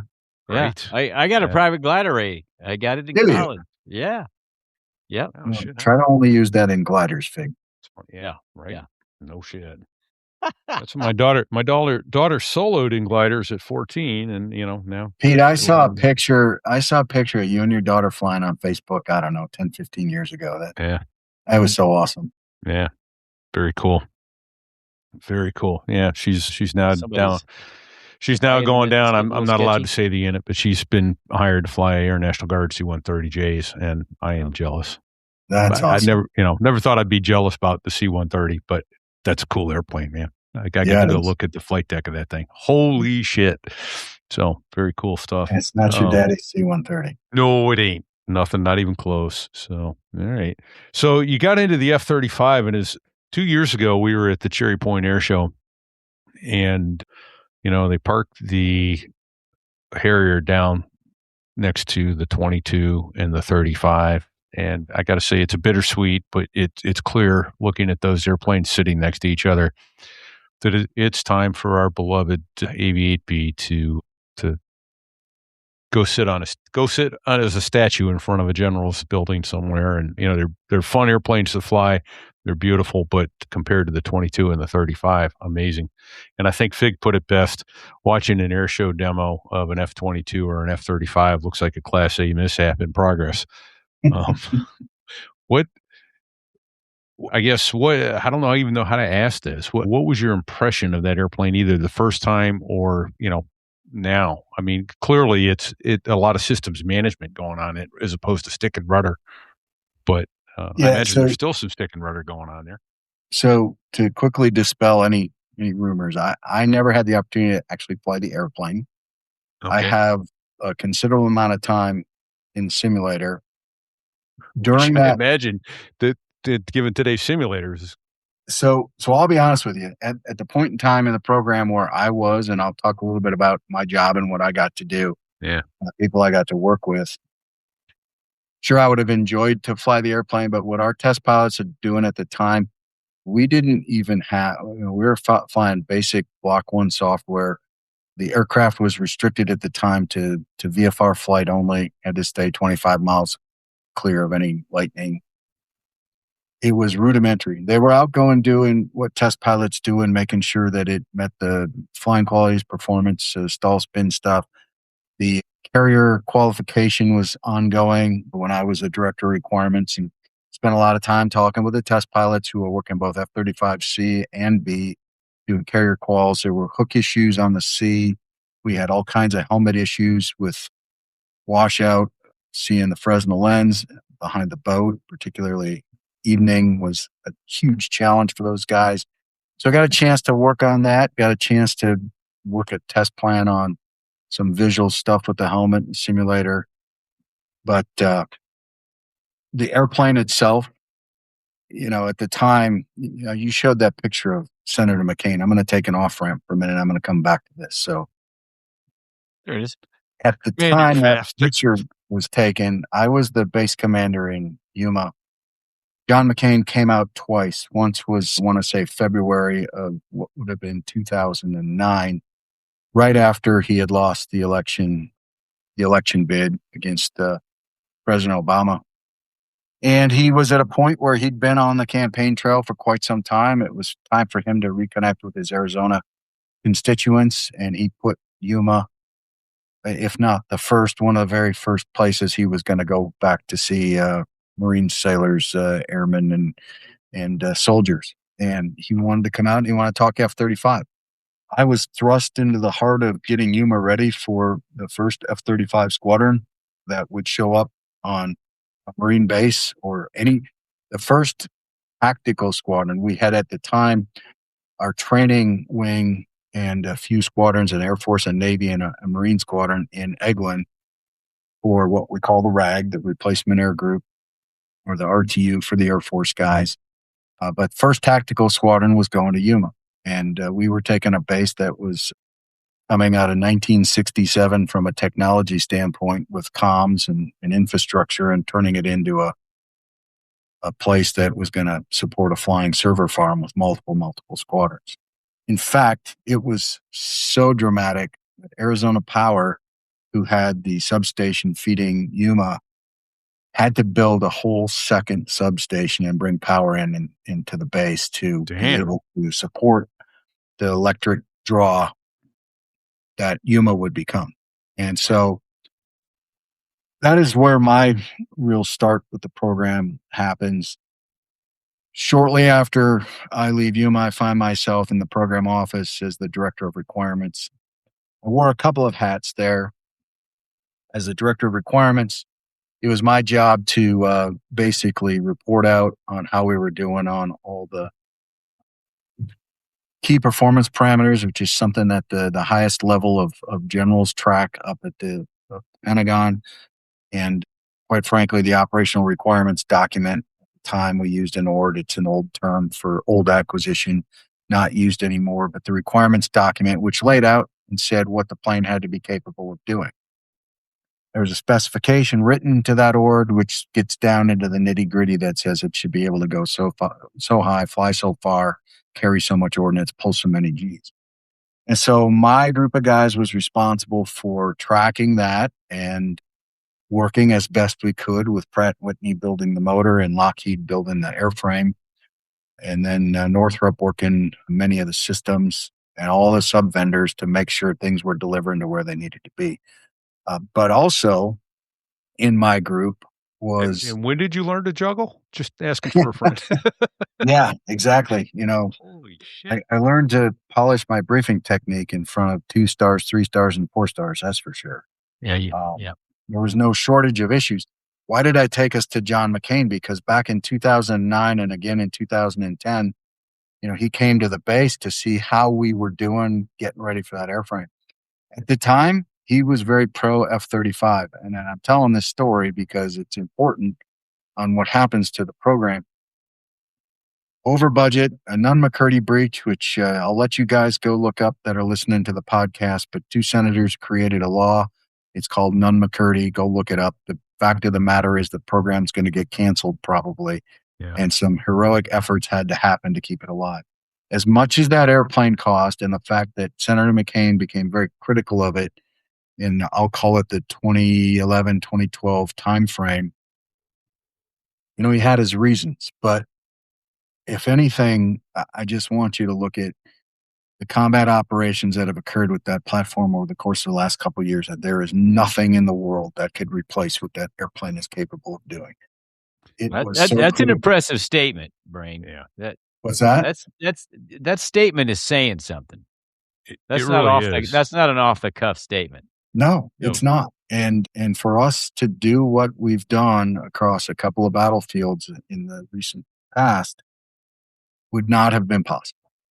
So thanks to our taxpayers, thanks to our senators who kept the program alive, and thanks to the Air Force and naval aviation, our men and women for the next 20 years are set up. The airframe itself is amazing. It is my first time in the simulator, which is designed to perfectly replicate the airplane. I got into it and realized that not that I've flown an F-22. I have not. I've had a chance to dogfight F-22s. Amazing piece of machinery. It is no F-22 in terms of its aerodynamic capability. Yeah. It was never built to be an air superiority fighter. Thank you. In my group that I led at the program office, we are the guys that did the operational analysis, went out to the services, the countries to determine what mattered. And that airplane was built to do what people needed it to do. And again, I'm going to say it one more time. Go look at recent events. It has proven itself. There were a lot of people who wanted to cancel the program due to cost, an even larger number of people who wanted to poo-poo the airplane to talk about how bad it was going to get waxed in a dogfight. Man, if you find yourself in a dogfight, it's just never going to be not true in any airplane you ever fly. It is not the machine, it's the man in the box. But if you put me in an F-16 and you put me in a Harrier, I'm going to kick myself in the ass in the Harrier every time. Yeah. Because I'm the same guy in a far superior airplane, right? So that's just a fact. And that is a place that you can't ever allow yourself to get. Well, see, it was funny you should say that, because I asked the gent who gave us the tour of 542 a couple years back, and I said, look, you flew Harriers, you flew Hornets with the Blue Angels, and now you're flying the 35.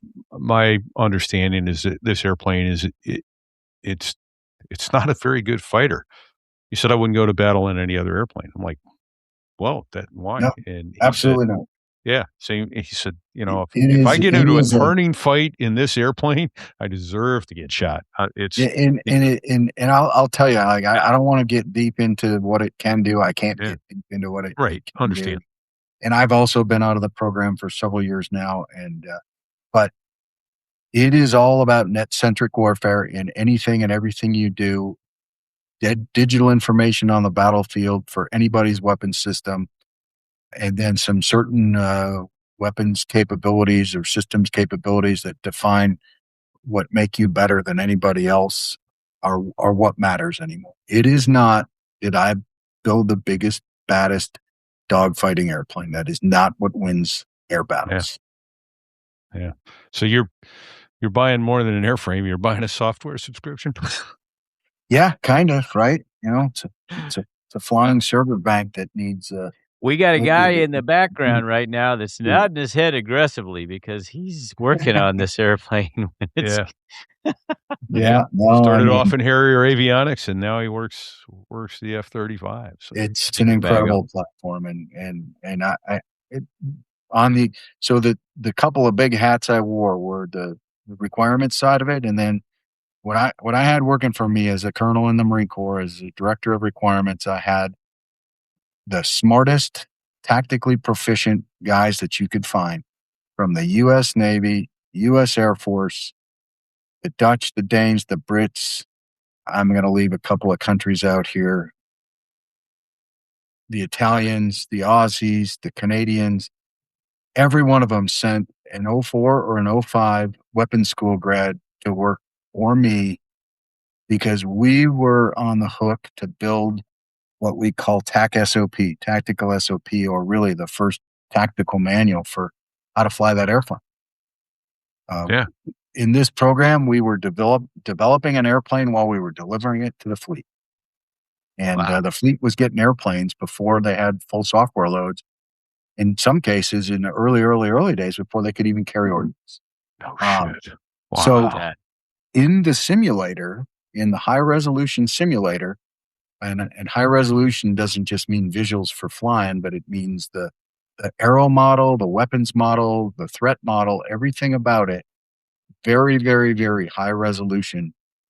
Some of the best training in the world in terms of figuring out how to fly that plane. And I had the opportunity to lead a group of guys who would about once every 3 months put together a very large LFE, large force exercise, if you will, with about 30, 40 guys that came from the 422 Squadron in Nellis, the smartest guys in the Air Force, our Top Gun Nautic guys out of Fallon, MOTS 1 guys from Yuma, and all my patch-wearing weapons school grads. And oh, by the way, I was the Marine patch-wearing smart guy, so I was bringing the grade point average way down in that room. I don't believe that for a second. But so you had a box of 64 crayons. Well, there were about 62 when I got off the airplane. 128, brother. 128. Yeah. We would put together a week of missions. We would sit down as a group back in DC, and we would come up with a game plan. Are we going to work an air-to-air sort? Are we going to work an air-to-ground problem? We would come up with the problem set. We'd float it out to these experts that come from around the fleet and my guys. And everybody would come in and get in cockpits and either fly red air or blue air, and we would proof of concept what we were doing.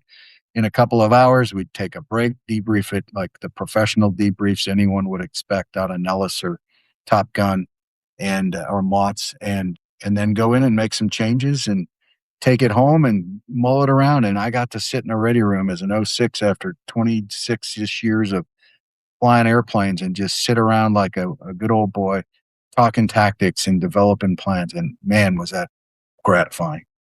That's pretty awesome. That's shit hot, especially to think of a colonel sitting there with captains and majors. Yeah, and I think most of the time my guys looked at me and said, well, maybe the old man needs to go see the general for something, that call him come in. Sir, you're needed at the general's office. Yeah. You don't want to really sit here and intimidate us, do you? Come on, man. Great guys. Smart dudes. Well, what a great experience. That is indeed. Yeah.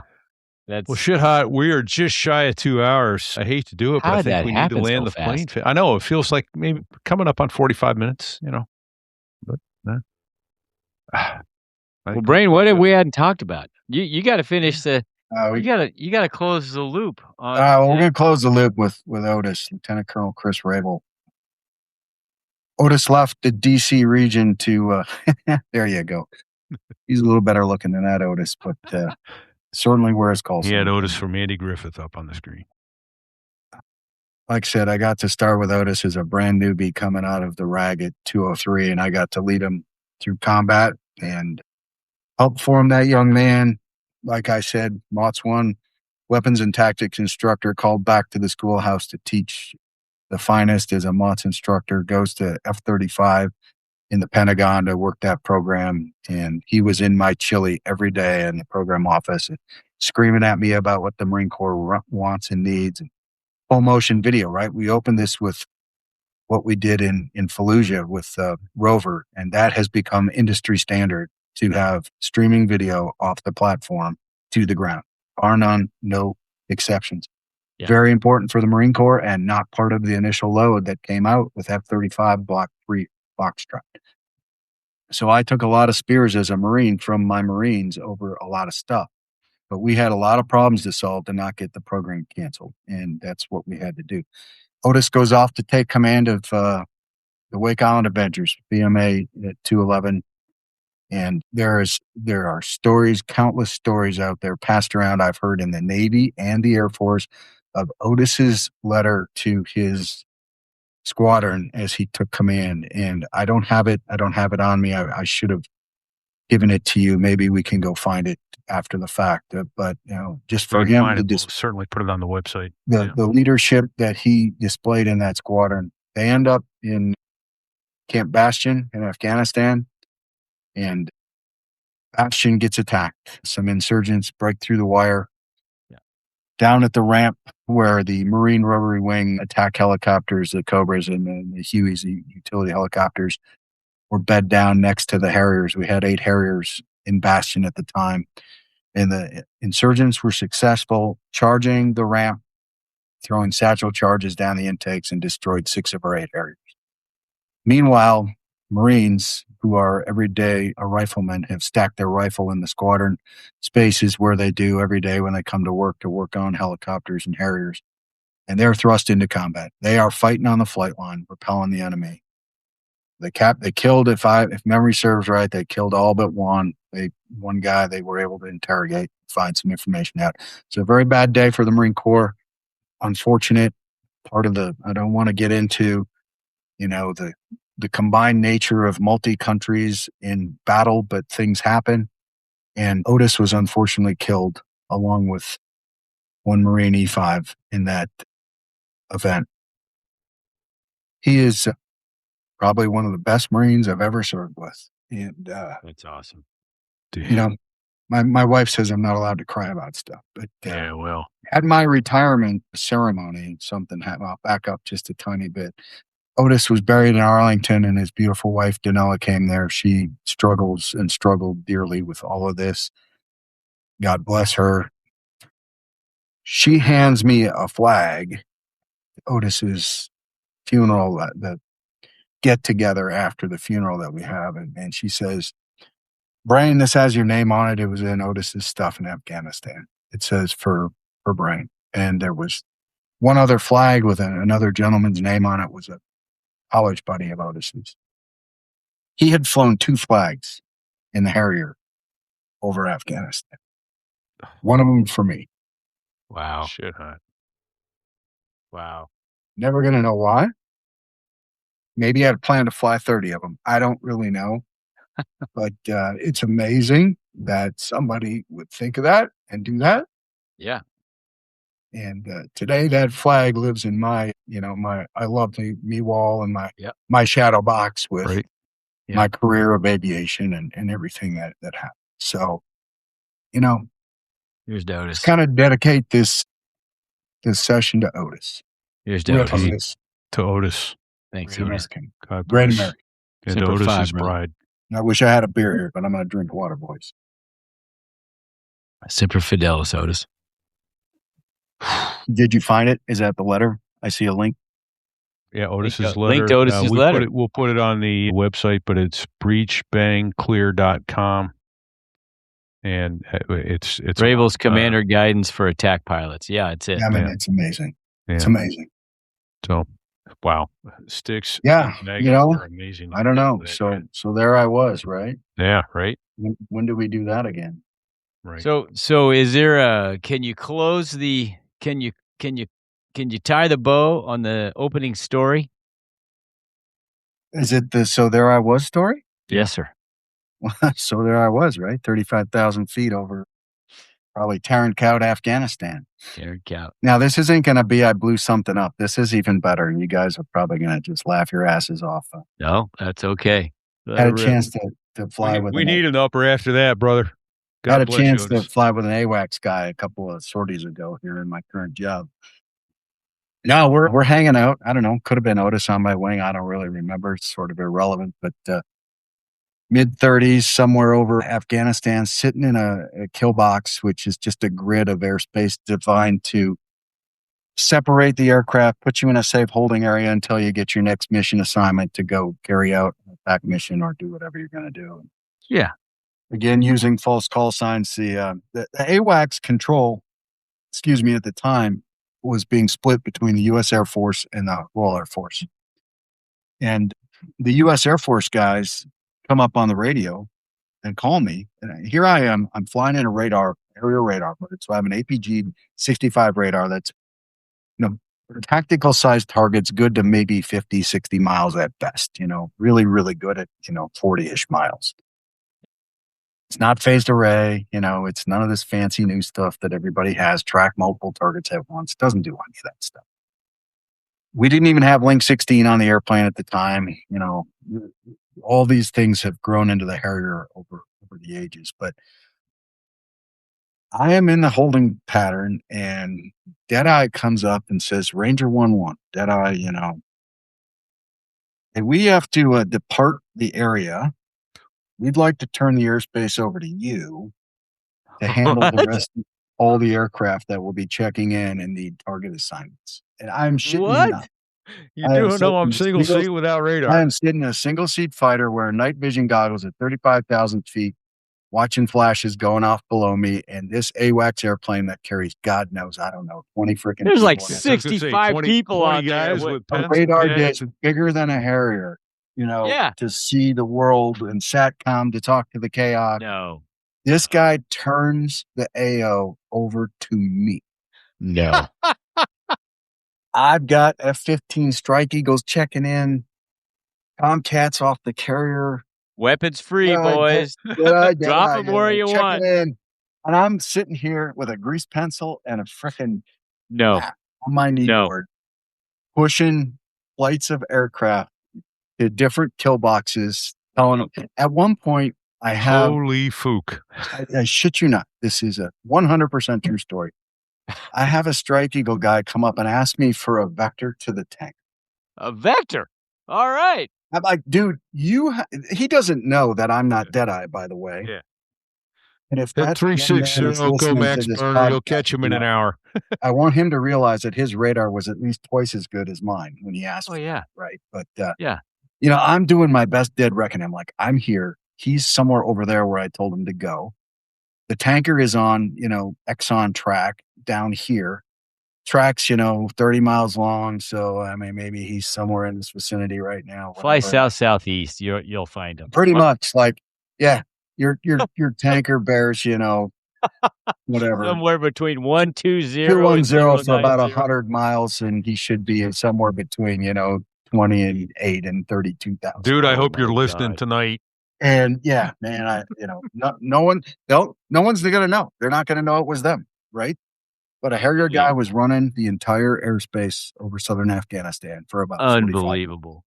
Well, yep, well done. There it sir. is. You did the Marine Corps proud. I mean, Thank you can't make shit up like that. No, that's right. That's better than they had the AWACS guys had to bingo out. They had some kind of aircraft issue going on, and in their mind, it was safer to go off station. I did not have the ability. And the airspace to a single seat attack. They turned it over to a single seat guy, and my wingman's eyes were probably bigger than freaking saucers at the time. He's like, "What the fuck are we doing?" Did you have him? Hey man, start writing shit down. Start writing shit down for me. I just, hey, you adapt and overcome. Well done, sir. Handled that for about 45 minutes till the RAF guys checked in. I gave them a quick handoff, and unbelievable. Away we went. Wow. Okay. You know what that says? Didn't see that one coming, did you? No. Yeah, no. I did and not, that says that speaks volumes for that for needs Marine to Corps go in our aviation bag of right there. tricks. Oh my That needs to gosh. go in our I bag of don't- tricks I for don't- the Marine Corps Heritage Foundation. I'm gonna does. say this. I don't know, but I'm gonna say this. Like, he didn't call an Air Force guy because he was pretty sure the dude would have said, "I can't do that." I'm gonna say that's exactly why. That's know? exactly why. Yes. Anyway, good stuff. Okay, that's going in the that's going in to the the Marine Corps Heritage Foundation. That's going in the Absolutely. bucket for next year, Yeah. buddy. Yeah. Right there. Oh, well done, sir. Wow. Let me say that backwards. Wow. Oh, And Yeah. I didn't think that was going to go there from No. the beginning. Right. I thought we were putting lead. I thought we were putting hot steel down range. That's even better.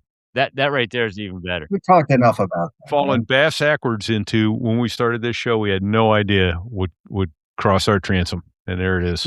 Yep. So, Well, thank you, Brain. indeed. Thank you. That's the way you end it. That's the way you end the good stories. Yes. I want to say this. I heard this week for the first time, and I am stealing it. Brain, thank you for your service, and thank you for my freedom. Yeah, my pleasure, guys. Okay. Thanks to Yeah. you as well. Yes, sir. So, Yes, sir. and we mentioned her tonight already, but thank you to Patty, and thank you to all the Patties out there who deal with the screaming babies and the diapers and the missed anniversaries and birthdays and the heartbreak of holding down the home fort when the world's going up in flames and not knowing if they're going to see their husband or wife or daughter or brother, sister, mother, or father ever again. And it's a big damn deal. And they are Big just damn as deal. much serving as those who are putting their lives on the line. And we appreciate it. So, yeah. What else, Fig? Well, we got to say thanks to Dave Hamilton with backbeatmedia.com. Dave gave us the know-how, the bandwidth, the guidance, the mentoring to get this thing off the ground and going. And it's been going for 3 years now. If 3. you had another guess, count them 4 4. years? Yeah, bro. Nah, that's not right. No, right? Is it 4? Holy fook. Yeah. Is it 4? Yeah. I guess Dude, time 2022. Yeah. flies. Time flies. Yep. Holy shit. Yep. Yeah. Okay. Right on. Thanks to him. We also need to thank all the people who have lost all sense of financial responsibility and cracked open their wallets and thrown money at us. So there was that US/Patreon. We got Heartless, who switched over from DonorBox to Patreon. He's a pilot over at patreon.com. And then I'm going to skip forward a little bit and thank, let me mention that we've got Venmo. If you want to give us a gift to help keep this show coming from us to you, Venmo takes a lower cut. So you can go to So There I Was at So There I Was in Venmo. Just go to sotherewas.us/donate and the links are there. How about that? But Listen, while I'm on the financial irresponsibility, badass. Brad Silcott at bdsaviationphotography.com cracked his wallet and put $50 in our wallets this week. And God bless you, badass. You're an amazing American. I'm and, questioning your talented. financial judgment right now, badass, but He's I'm knucking humbled fuds, by your but- donation. Thank you. Yes. Thank you.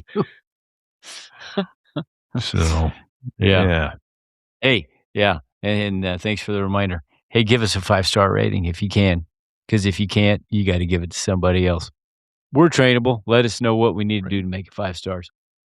I want to give a 3-star rating to somebody. What should I do? Give it to somebody else. There you go. It's the only way to fly.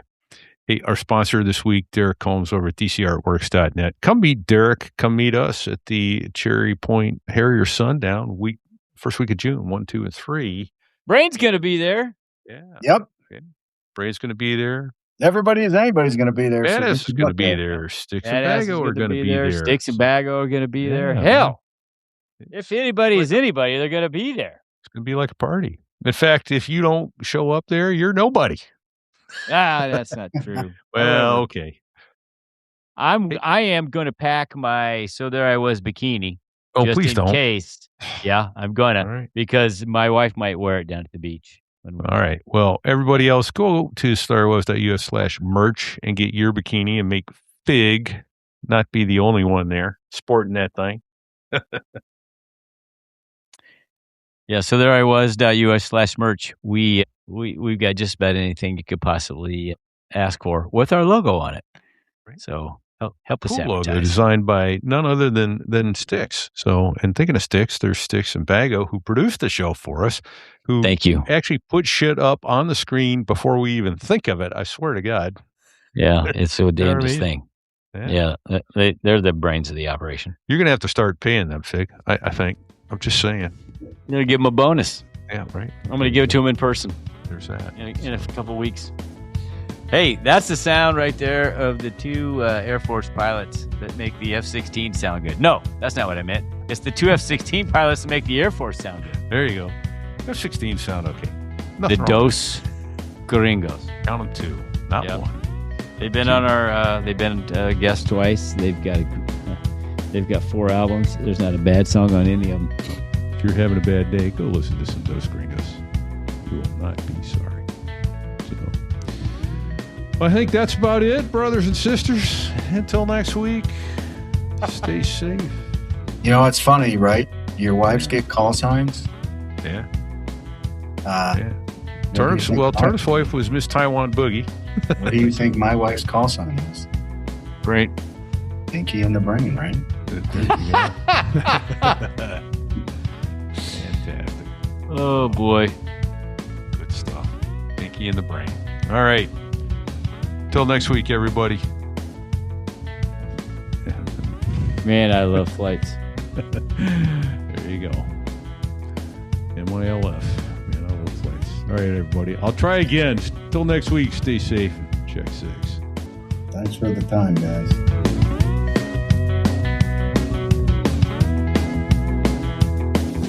Well, there I was, crossing the pond, and you could see that I wasn't exactly fond of all the shit I was wearing on that day.